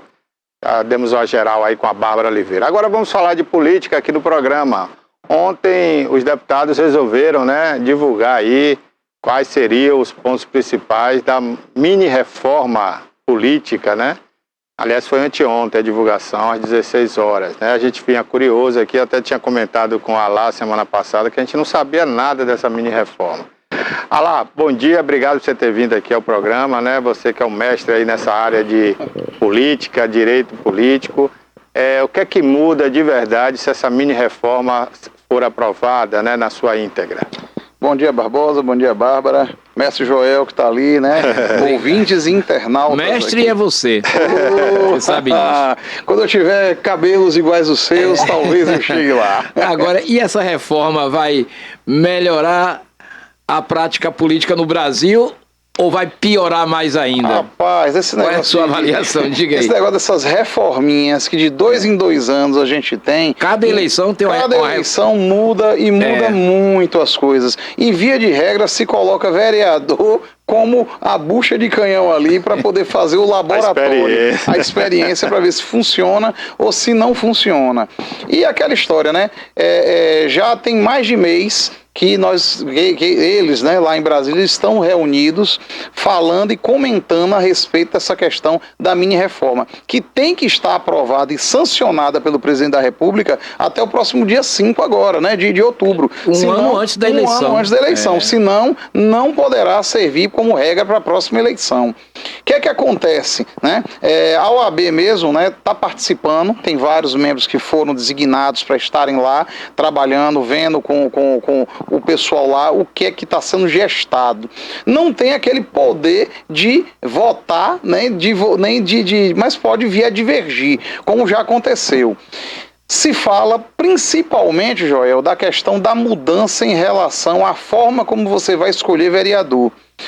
No atual sistema, na primeira rodada, só vão participar os partidos que atingirem 100% do quociente eleitoral. No caso de Itabuna, seriam aqueles partidos que tiverem aí os 5 mil votos, que vão poder participar. E, dentre esses ali, só vai participar também, nominalmente, o candidato que atingir pelo menos 10% desse quociente eleitoral, ou seja, 500 votos. Isso está mantido. As mudanças nós vamos começar a ver e observar através do preenchimento das vagas que ficam ali para sobras, né? Daquilo que acontece, do que a gente costuma chamar de segunda rodada, terceira rodada, para ver o que é que acontece. Hoje, pela regra que está valendo, só iriam participar dessa segunda rodada os partidos que atingissem 80% do quociente eleitoral, no caso de Itabuna, tipo 4 mil votos, mas só poderiam participar aqueles candidatos que de forma individual tivessem tido pelo menos 20% do quociente. Ou seja, teria que ter, lembra que o quociente é 5 mil, foi por 10%, então 500. Teria que ter no mínimo 1.000 votos para participar da segunda rodada para o preenchimento dessas vagas. E aí iam se acontecendo rodadas até que houvesse o preenchimento com aqueles que fossem mais votados. Isso aí já vai mudar. Então, tudo aquilo que a gente aprendeu, que utilizou na eleição passada, já vai mudar novamente. Fica valendo para essa eleição, pelo menos o que está na proposta aí, em relação a essa questão aí da primeira rodada, está mantido os 10% de cláusula de barreira, então somente aqueles candidatos que tiverem 500 votos é que vão poder participar. E nas rodadas seguintes é que está essa discussão aí, né? Vai ser mantido 80%, 90% do quociente para que venha acontecendo ou não? Vai se manter apenas os partidos que atinjam o quociente eleitoral, mas mantendo-se os 10%. Isso a gente não sabe ainda o que vai acontecer. Deve estar acontecendo hoje de tarde a votação. Outra polêmica que está aí... E a questão desculpa interromper, da propaganda eleitoral.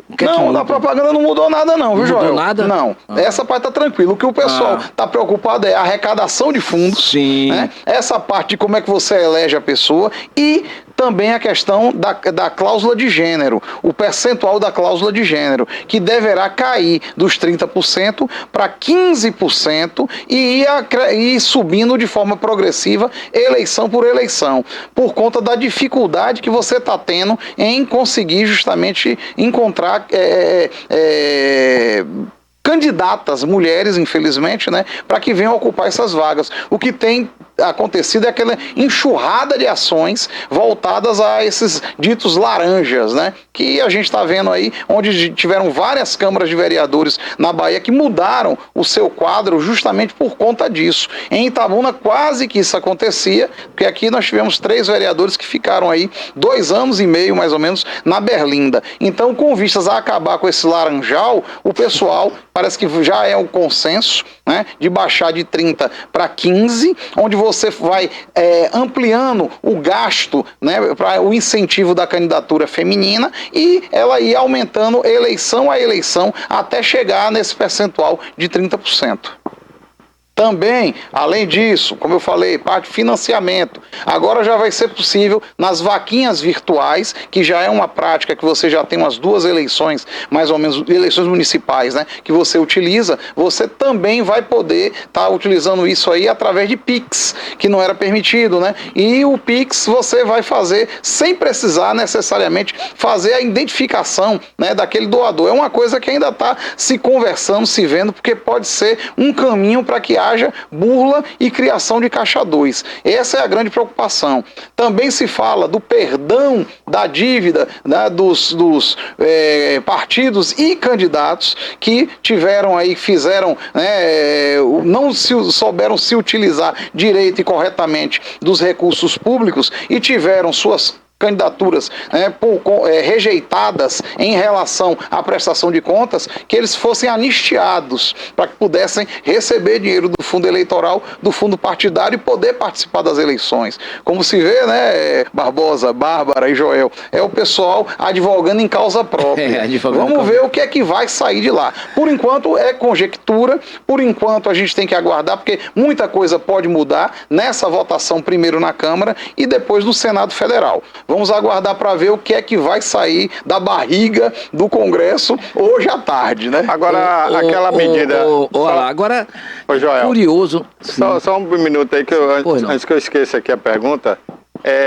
Na questão dessa reforma, tem o detalhe ali de quem foi, por exemplo, cassado o direito político por 8 anos, que é o caso de Bolsonaro agora, né? A questão da improbidade, é aquela história, né? Tanto a questão da improbidade administrativa, eu acabei me passando que a gente falou um bocado de coisa aqui, mas é bom do bate-papo, né? É a questão do que é improbidade administrativa, que houve também uma mudança por conta da própria lei de improbidade que mudou. Hoje, apenas aqueles que forem condenados por ato doloso de improbidade, é aquele você quis realizar, não por culpa, mas por dolo mesmo, é que vai ser culpado. Ontem mesmo foi publicada uma decisão aqui em Itabuna, onde se isentou os ex-presidentes da Câmara de Vereadores de Itabuna, né, o Aldenis Meia, né, o Loyola, o Rui Machado e o Wellington, o Lelé, que foi por conta justamente deles não terem realizado concurso público na Câmara de Vereadores. O Ministério Público tinha entrado com ação de improbidade. E aí se provou ali no transcurso desse processo que eles não agiram de má fé. né, foi por conta de não conseguirem, naquele momento, reunir condições suficientes para que realizassem o concurso. Mas era um processo que estava lá, com a espada de Damocles, que a qualquer momento poderia ter uma condenação, até porque foi o próprio Ministério Público que entrou com a ação.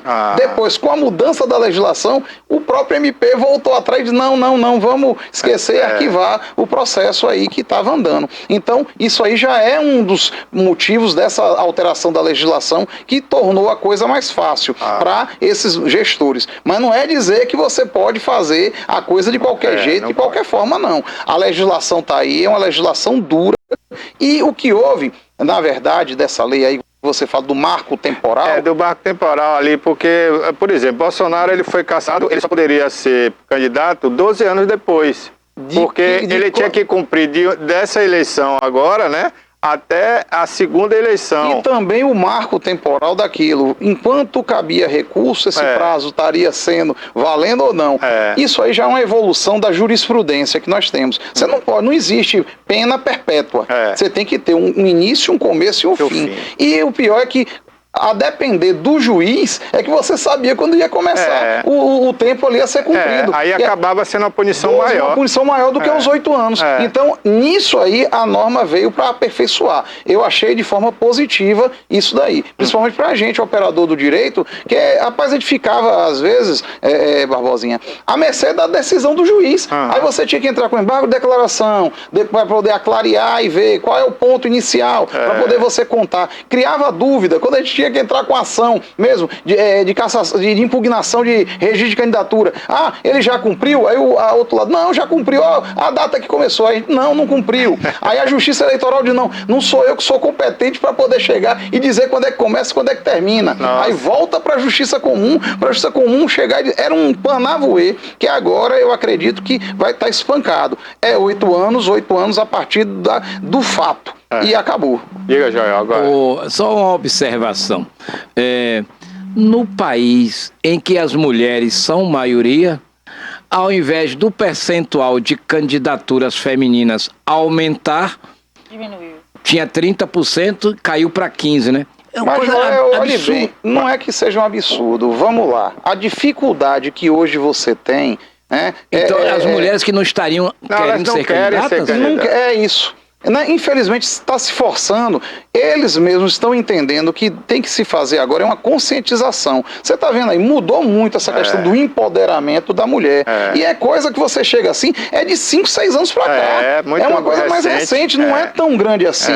Então a mulher está ocupando seu espaço sim. É importante que ela participe, mas não que ela seja forçada a participar. Para cumprir uma cota, né? Cumprir cota, não. Então o que foi que se entendeu? Que vamos crescendo devagarzinho e fazendo os investimentos necessários para que a mulher desperte nela esse interesse de também participar da política, que é como você colocou, ela é a maioria dos eleitores, é a maioria da população. E na Câmara de Itabuna, só por exemplo, tem 21 vereadores ao todo, só tem uma mulher.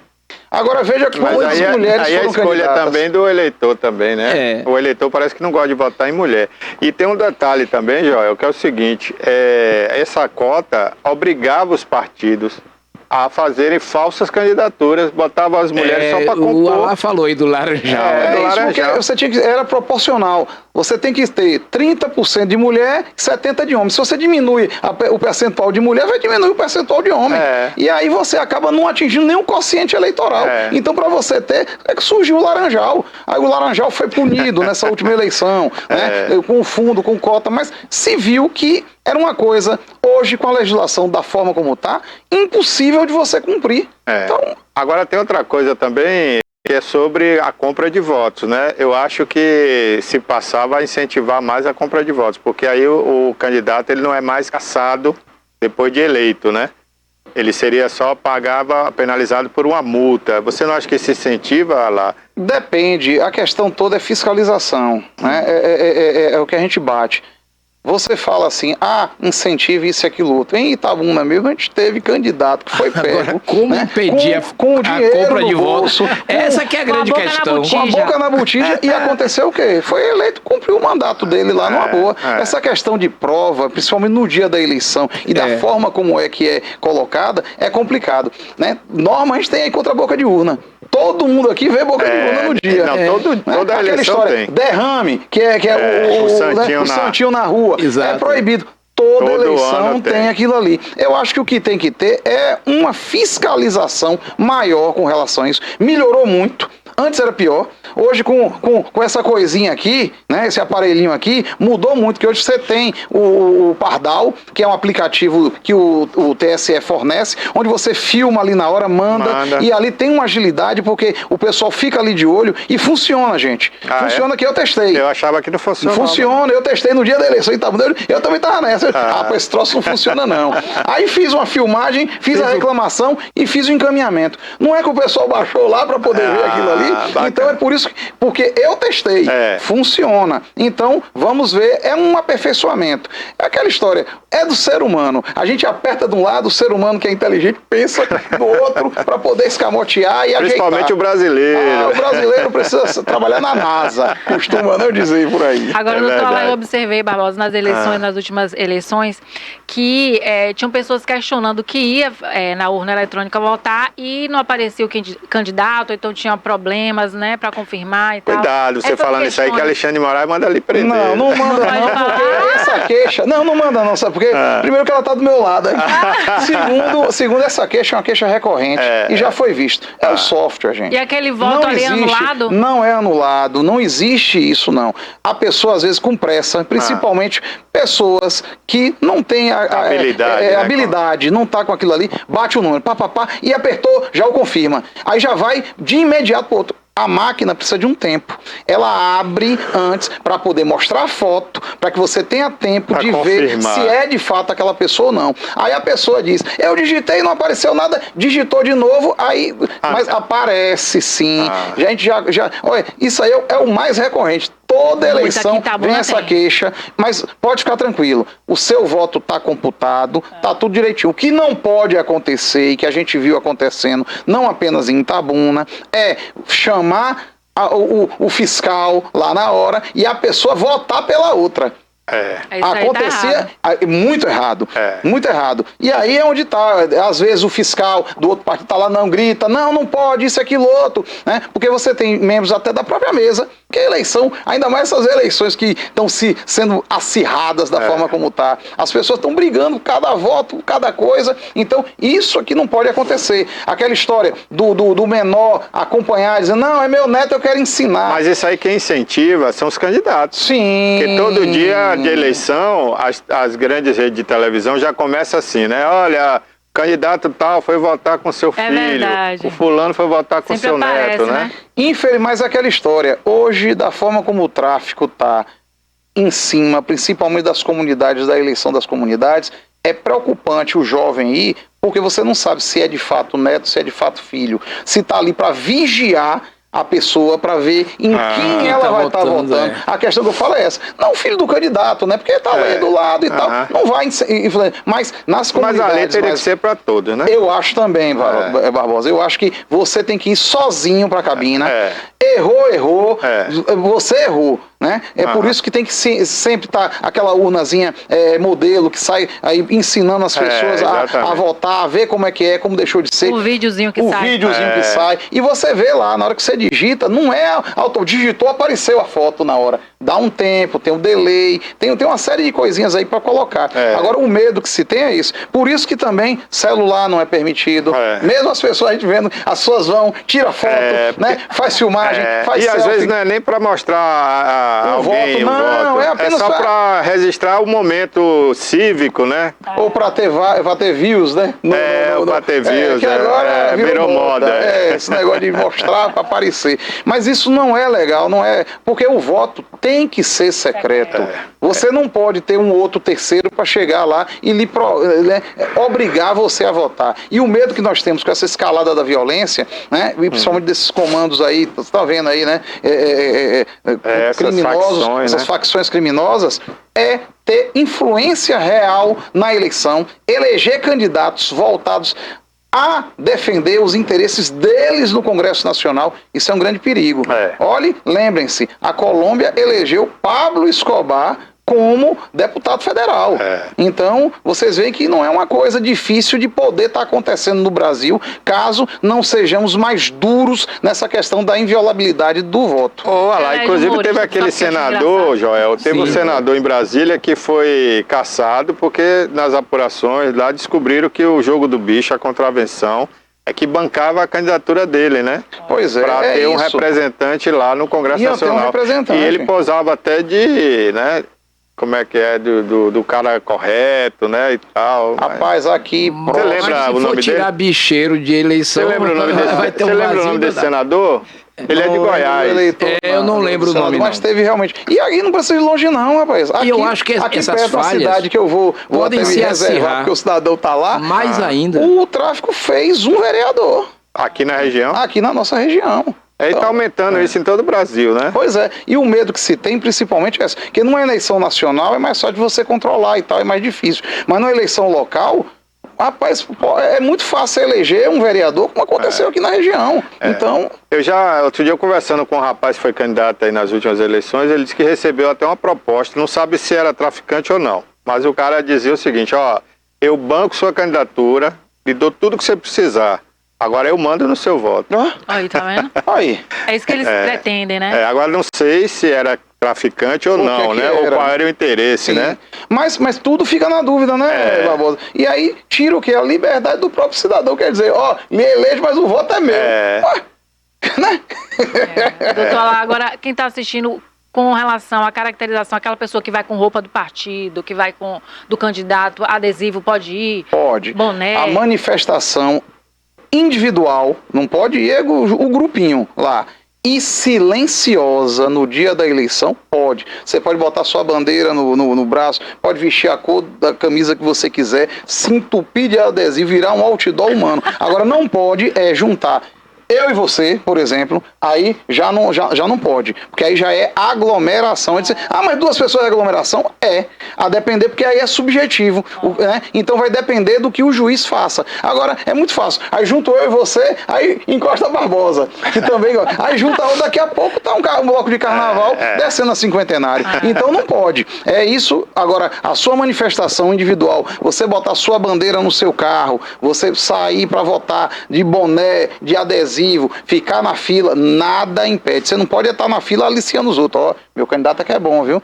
Vote em mim e tal. Isso aí não pode. Isso aí é que não pode. Porque o dia da eleição é o dia do eleitor, é o dia de votar. Tanto que se recomenda, vá, abra a sessão, vote e volte para casa. Não fique zanzando na rua, nem fazendo aglomeração, nem nada. Que é um dia... Você vê, tem lugares que até se proíbe a venda de bebida alcoólica por lei conta... seca, né? É que tem lei seca, que é outra pergunta que se fala. Vai ter lei seca? Depende. Depende do juiz eleitoral se vai decretar ou não lei seca naquele dia ali no pleito. E é bom, porque você lembra que na eleição de presidente que Bolsonaro ganhou, teve um cara do PT que foi assassinado em Salvador, não foi? Num bar, numa briga de bar. Eu me lembro, não foi na eleição, eu lembro o anterior antes. Não, foi no dia da eleição. A discussão era porque votou... acho que não foi a de que Bolsonaro ganhou, não. Foi a eleição que Lula ganhou. Porque a briga era essa aí. Última presidencial. Votar em Lula, Mas Bolsonaro. Eu também acho que não é bom, não. Foi até um capoeirista que foi assassinado. Sua cerveja, fique em casa, faça a resenha com seus amigos lá e tal. Não fique na porta, né, zanzando pra cima e pra baixo, que é complicado. O dia da eleição é o dia da eleição, né? Então vamos cuidar disso aí. Foi um bem que foi lutado tanto para que você tivesse o direito de poder votar e ser votado, né? Não vamos desperdiçar por causa justamente disso aí. Cada um pensa e vota do jeito que quiser. As pessoas não é obrigada a ter o mesmo pensamento que você tem. Pode divergir, né? Eu aqui não concordo com tudo que Barbosa fala, nem Barbosa concorda com tudo que eu falo. Mas nós civilizadamente resolvemos as coisas. Exatamente. E com álcool no meio é um ingrediente que pode explodir. Vai encorajar a fazer coisas que vão se arrepender depois. Pois Alá, nesses pontos aí, faltou um ponto importante, né, e polêmico nessa reforma, mini reforma, né, Eu acho que deveria ser uma reforma logo ampla, né? Devia mudar o Código Eleitoral brasileiro. Exatamente. De forma profunda e que fizesse que a gente não mudasse todo ano tem mudança, né? E inclusive incluir aí logo a questão do fake news na política, né? Pois é, eu acho que é isso que o próprio Joel perguntou. Como é que fica a questão da propaganda? Você vê, não se atentaram muito a essa questão, Joel, e a gente vai ficar aguardando o quê? As resoluções do TSE e do Supremo chegar e dizer como é que vai ser tratada a propaganda. Eu acho porreta pra gente mesmo que milita nessa área, a gente aguarda o quê? Né? Essa primeira parte aí da legislação, outubro, para poder ver e estudar. Aí vai ano que vem, já pertinho das eleições, lá para o quê? Fevereiro, março. Aí publicam-se as resoluções dizendo como é que vai ser. Questão de registro de candidatura, as impugnações, como é que vai ser a propaganda. Pra que isso, gente? Se você já tem a norma posta ali, aí não, você vai olhar o que é que o TSE, que muda também a sua composição de 2 em 2 anos, vai entender sobre aquela eleição ali. Então, tudo aquilo que já se julgou, você ainda tem que aguardar, ver. Não, peraí. Está se evoluindo, aí fala assim, evoluindo a jurisprudência, evoluindo o entendimento. Aí causa insegurança jurídica. Isso sim. E a população acaba ficando desinformada, né? Do que pode e que não pode. Tô dizendo a você, eu mesmo não falo, um bocado de gente tá me chamando. Eu topei vir aqui você porque é amigo, parceiro. Mas eu não tenho o que dizer hoje como é que vai ser. Eu não sei como é que vai ser a votação agora de tarde. Então, tudo isso que a gente tá falando aqui agora pode mudar tudo, pode mudar tudo. Olha lá, falar nisso, né? A questão da prestação de conta parcial também acaba, né? É isso que prova. Pode ser que sim, pode ser que não. Isso ainda não é consenso. Né? Porque eu acho que deveria ser mantida a prestação de contas parcial. Por quê? Porque principalmente pra gente que trabalha, ainda mais na eleição municipal, é horrível, Barbosa. Você deixar tem lá fechar, deixar tudo que deixa pra última hora. Principalmente candidato a vereador. Na majoritária, você está preocupado, às vezes, com a majoritária, que é prefeito. E esquece do vereador. E aí, meu irmão, eu vou lhe dizer, viu? E aí chega da última hora, mesmo com a parcial, tem parcial que a gente bota zerada. Aí deixa tudo para a última hora. O contador que trabalha nessa área e o advogado, que é a gente que dá a entrada, meu Deus. Eleição de deputado mesmo aí agora. Olha, para você ter uma ideia, da eleição de vereador, eu ainda tenho um processo que ainda não foi julgado. Né? Da eleição de deputado, teve uns agora que saiu agora. Já temos o quê? 2 anos quase da eleição de deputado. Né? E teve problema que saiu, que foi julgado agora, essa semana. Estava em Salvador agora, justamente vendo isso. Então, você vê. Rapaz, complicado, né? Agora lá, essa questão das federações, né, que substitui as coligações, acho que isso ninguém pensa em mudar, né? Pensa também? Pensa em voltar até mesmo a ter coligação na proporcional. Você manteria as federações que estão postas, né? Que ainda tem prazo de validade, são 4 anos, e permitiria uma coligação. Agora, como é que seria isso? Seria uma coligação para eleição com duração menor e tal. Gente, eu só vou poder, eu acho que eu vai ter que voltar semana que vem, aí sim, e mesmo assim semana que vem não, deixar para início de outubro, que é quando já tiver promulgado mesmo o que é que está sendo gestado lá, para poder ver como é que vai ser. Porque por enquanto tem muita especulação que está acontecendo. Eu acho que ponto pacífico que tem aí é com relação a essa questão da escolha de como é que vai ser feito os candidatos, né, da proporcional, e o fundo eleitoral, o fundo partidário, as anistias todas aí, né? Agora em relação ao mais, vamos aguardar para ver o que vai acontecer. Ok. Alguma pergunta, João? Não. Abra. Doutor Alá, eu lembro que o senhor, em outra entrevista aqui na TV, e outro dia que você estava comentando aqui, o senhor falou sobre muitos candidatos que acabam não conseguindo, né, finalizar ali o processo na hora da prestação de contas, principalmente, né? E com essa mudança que você falou, que não vai ter mais a prestação de contas parcial, né? Qual a sua opinião? Você acha que realmente aí vai ter uma enxugada boa? Não vai não, eu acho que vai deixar, se já deixava com a parcial, imagine agora você tirando a parcial, né? E cria dificuldade. Agora vamos ver como é que vai funcionar essa anistia. Tem muito candidato aqui em Itabuna que ficou inelegível por conta de ter conta rejeitada, que está acompanhando isso aí com muito cuidado e muita atenção, porque sabe que poderá ficar elegível novamente, a depender do que o Congresso decida aí nesses próximos dias. É isso aí. Então, gente, vamos aguardar, né? Agora, ainda tem muito processo pela frente, né? Mesmo que passe todos esses pontos na Câmara, tem que ir para o Senado também. Tem que ir para o Senado. E agora, antes, tem que passar também por uma comissão, não é isso? Não necessariamente, porque quando o colégio de líderes se reúne, né, aí você já ultrapassa essas fases aí. Né? Então, porque o tempo é curto. Ele só tem até o dia 6 de outubro, né? Isso, o tempo é curto. É por isso que eu estou dizendo. Tem que enviar para o presidente, vamos dizer, antes, que o presidente é quem tem até o dia 6 para promulgar. Né? Sancionar então, e promulgar. Dizer, tem que estar pronto pelo menos até o dia 2, no máximo. No máximo, para enviar lá. Mas é aquela história, o pessoal fica achando que, o Senado vai rever. Não, eles já estão acompanhando junto. Tem uma comissão mista que já está fazendo isso aí. Tem um grupo de estudos do qual a OAB faz parte, que fez as sugestões. Mas aquela história, a gente sugere. Mas muito do que foi sugerido pela OAB não foi acatado. Não foi acatado. E alguma coisa com relação às doações para os candidatos, para isso, Joel, as campanhas? Mudou, tá lá se ajustando uma coisa para que se permita, né, que você faça ela através de Pix, sem fazer a identificação de quem... De qual é a fonte. É isso. E aí o pessoal tá com medo. É complicado a gente falar aqui agora, porque o que se recomendou à OAB, que fosse mais duro ainda, né, que se não permitisse de forma alguma, né, a questão do financiamento por pessoa jurídica. Né, se fizesse apenas por pessoa física. Sim. E já que você está utilizando o fundo eleitoral e o fundo partidário. Agora, essa questão de proibir a doação de pessoa jurídica, tudo bem, tem um fundamento lá atrás, devido às corrupções e tudo mais. Mas tem um fator aí que é o seguinte, tem partido que tem uma verba grande e não distribui para todos os candidatos de forma correta. Eu acho que o que a gente tinha que mexer era nisso, a forma da distribuição. Não tem critério nenhum. Nenhum, rapaz. Eu olhei para sua cara, não. O presidente do partido, joga para ele. A direção do partido para botar a mão numa bolada boa e esquecer os candidatos. Aqui na Bahia. E concentrar, por exemplo, eu gosto mais de você do que de Barbosa. Dou mais dinheiro pra você e Barbosa só dou o Santinho. Não tem critério. Não tem critério. E outra coisa que acontece muito, aqui na Bahia, por exemplo, o grosso do dinheiro fica na capital, pro prefeito da capital daquele partido, e pro interior eles ficam dando migalhas. Que não dá para pagar nada. Nada. Você sofreu muito nisso aí, né? E aí fica aquela promessa, o dinheiro tá vindo, o dinheiro tá vindo. E o dinheiro nunca vem. Então isso precisa ser revisto.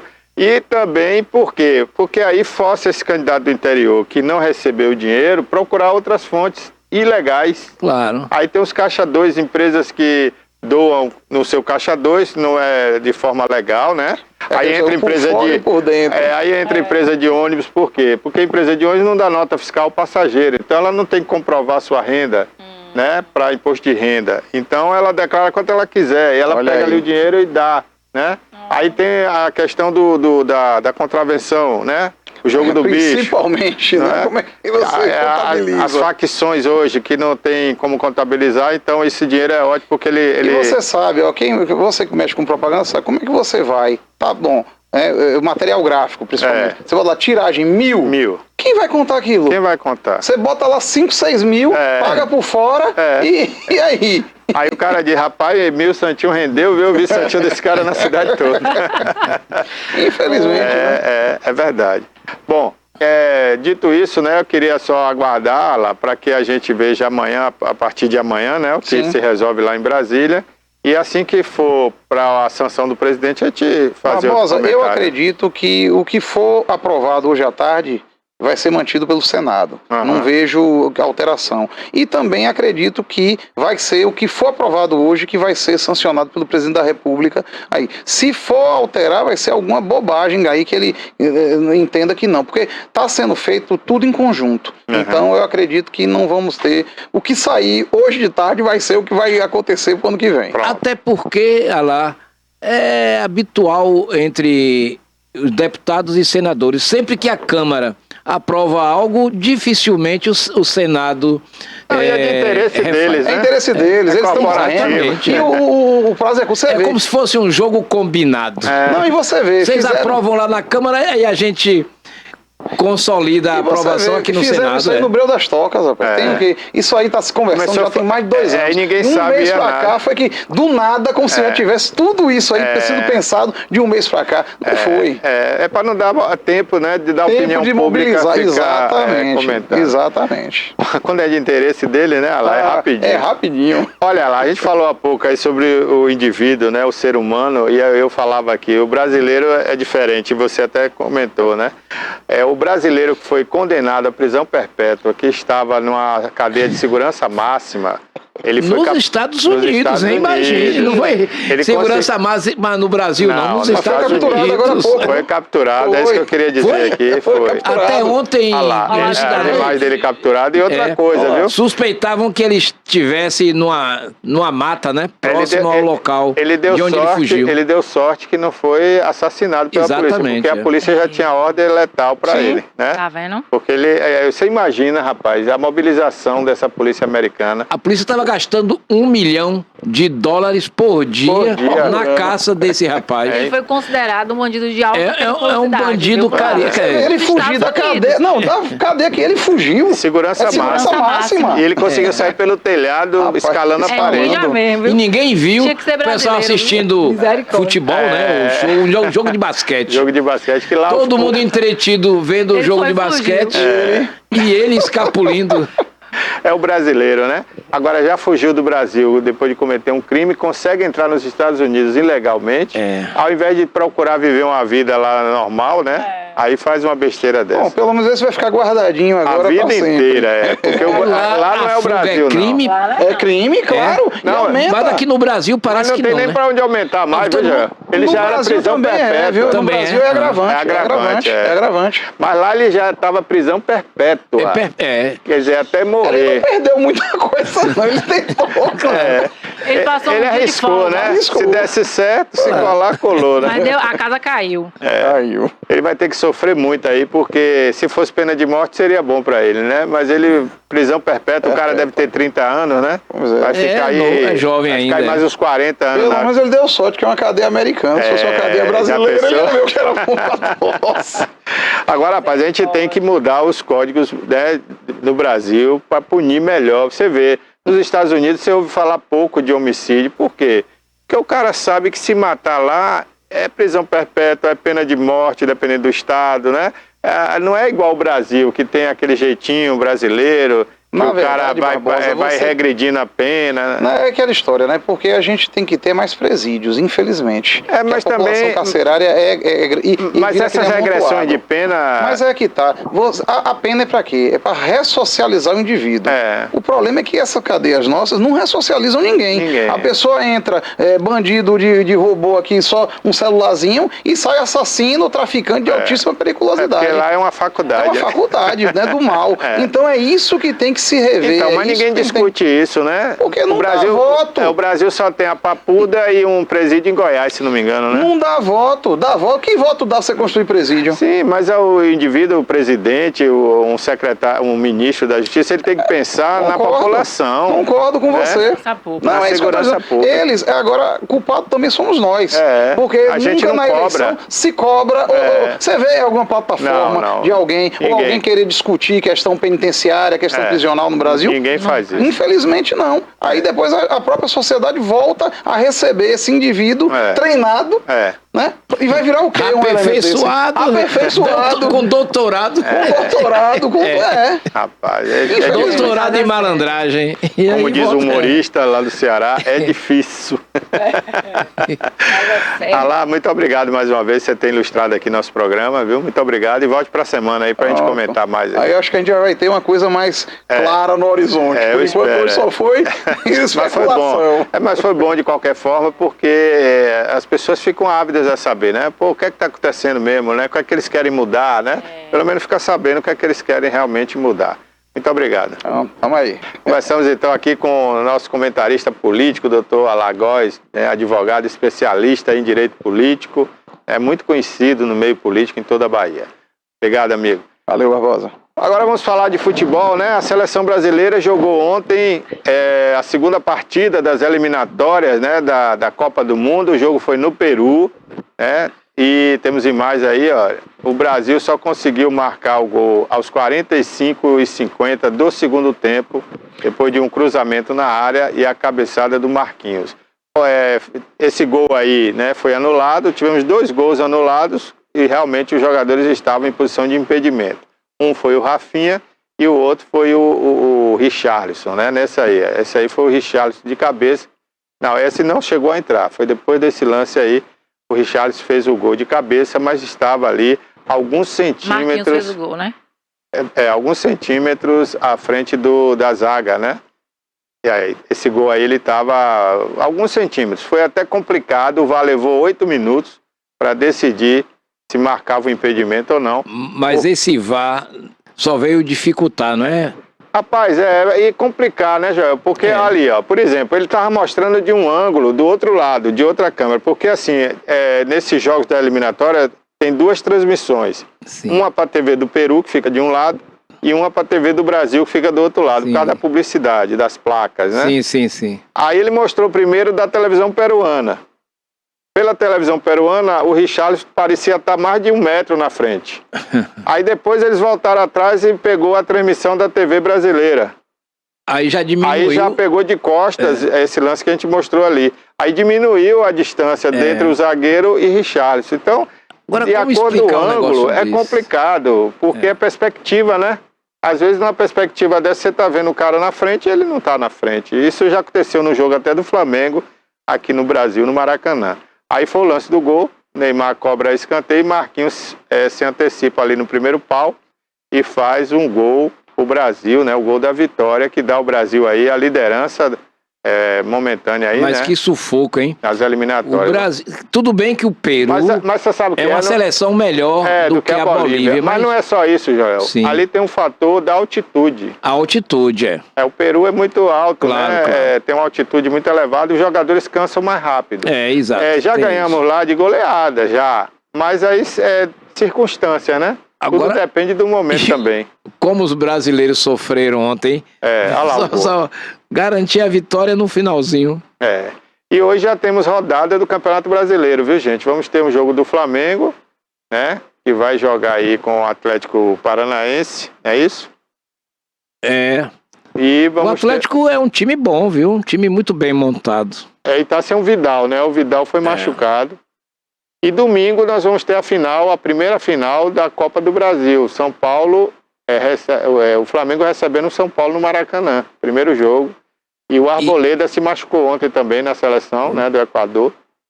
E não vai poder jogar nessa primeira final da Copa do Brasil contra o Flamengo. Barbosa, temos notícias aqui local. Os prefeitos de até 130 municípios se reuniram na segunda-feira em Salvador e eles vão a Brasília reivindicar, né, o FPM, Fundo de Participação dos Municípios, porque ainda não conseguiram nenhum êxito aí. Ainda estão aí nessa luta, resolveram ir para Brasília agora início de outubro. E o presidente Lula postou um vídeo ontem na rede social, inclusive eu mandei aí, Rafa, não sei se está aí, para você colocar no ar aí. O Lula garantiu aos prefeitos que não vai reduzir o FPM. Foi. Ele disse que vai garantir o mesmo do ano passado, né? Como ele vai fazer isso, a gente não sabe, porque o Brasil hoje está com um rombo de 180 bilhões no orçamento. Mas ele disse que ia mandar para o Congresso Nacional, ainda hoje, uma medida provisória para o Congresso aprovar, né? E passar isso para os prefeitos, essa segurança de que vão receber repasse do FPM. Temos informações que tem muitas prefeituras no vermelho.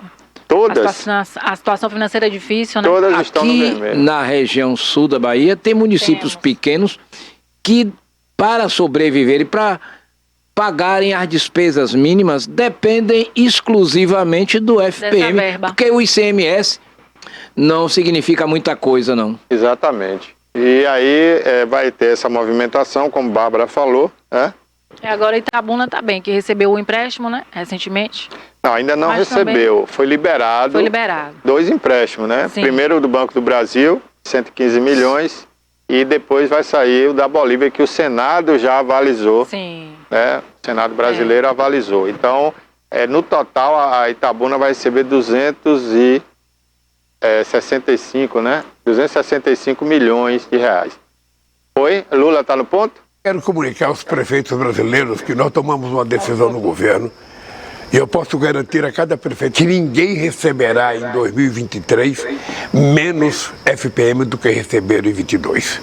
É um compromisso do governo federal, mandamos a medida para ser votada no Congresso Nacional e eu quero que os prefeitos saibam a importância que a gente dá a todos os prefeitos, que é o prefeito que sente o maior problema, e nós vamos garantir que o FPM não seja menor do que 2022. No mínimo, igual. Esse é o compromisso do governo. Palavra de presidente, né? Palavra de Lula aí na rede social, né, do Lula. Isso tá rodando já todas as prefeituras aí. Para Agora acalmar tem muita os gente aí prefeitos, querendo ver para crer. O Lula está querendo acalmar os ânimos para que não haja nem essa manifestação que está sendo prometida aí para Brasília, né? Mas de qualquer maneira ele tem a caneta, ele tem a palavra, né? Se ele tá quiser, dizendo, realmente... Ele tem que cumprir, né, tem que Barbosa? cumprir, Os né? prefeitos podem Agora ficar é claro tranquilos. que nós estamos no regime presidencialista, mas quem avaliza tudo é o Congresso. Se o Congresso Nacional não quiser, não adianta. Mas Não, se o Centrão não quiser. mas os deputados Mas querem. se o Centrão os quiser... deputados querem, porque a pressão dos prefeitos, né? Os prefeitos pressionam os deputados. Sim, sim. Então os deputados vão ter que aprovar esse recurso aí para os municípios, né? Garantir aí a palavra do Lula. E Lula não é menino, né? Ele sabe o que está falando também, né? É verdade. Bárbara. Olha, um crime e uma suspeita de suicídio marcaram o final desse domingo em Itabuna, né? A Vanessa Silva, conhecida como Rasta, foi assassinada de uma forma brutal pelo Alex Martins em um motel. Inclusive, nós comentamos sobre esse crime, né, com a delegada Magda, e no final ele cometeu suicídio. Ele foi envenenado, né? Ele se envenenou, né? Ele se envenenou, na verdade. Então, quer dizer, foi feminicídio seguido de suicídio, né? De suicídio, é verdade. Crime passional, né? Isso sempre houve, sempre vai acontecer, porque é a questão do emocional. É o que a terapeuta falou aqui hoje pra gente, né? A Rava. O emocional é que domina o ser humano, quando ele não sabe trabalhar esse emocional. 90% desses feminicídios no Brasil, a motivação é exatamente essa. É passional. A mulher traiu ou não quer mais continuar na relação, o cara acha que matando a mulher, agredindo ela fisicamente, resolve o problema. O crime passional é uma coisa terrível, né? Mas, infelizmente, enfim, é assim que a banda tem tocado. É assim que a banda toca, né? Como diz o outro, é o que temos para o momento, né? Infelizmente, né, Barbosa? Olha, e por falar em suicídio, é bom lembrar, né, que nós já falamos isso aqui com a terapeuta, mas é bom lembrar, nós estamos vivendo o Setembro Amarelo, que é um mês de alerta para as pessoas que têm essa... Não diria predisposição? Não diria nem predisposição, mas que tem essa áurea negra, assim, né? Que leva a pessoa a pensar em suicídio. Outro dia eu estava conversando com uma senhora e ela dizendo, olha, eu já tive vontade de me jogar daquela ponte, não sei o quê. Meu Deus. Então, assim, essas pessoas, elas precisam se cuidar. Exatamente. Então, o motivo do Setembro Amarelo é esse, é alertar as pessoas, olha, você tem alguma propensão, né? Você pensa nisso em algum momento, então procure um profissional, seja ele psicólogo, se abra com um profissional, converse, né? Dialogue legal. A Rava falou, tem que procurar ajuda, né, Barbosa? Procurar ajuda, né? Procura também a convivência com uma religião, procura Deus, né? A fé é importante. Se você não quiser religião, eu, por exemplo, não gosto de religião.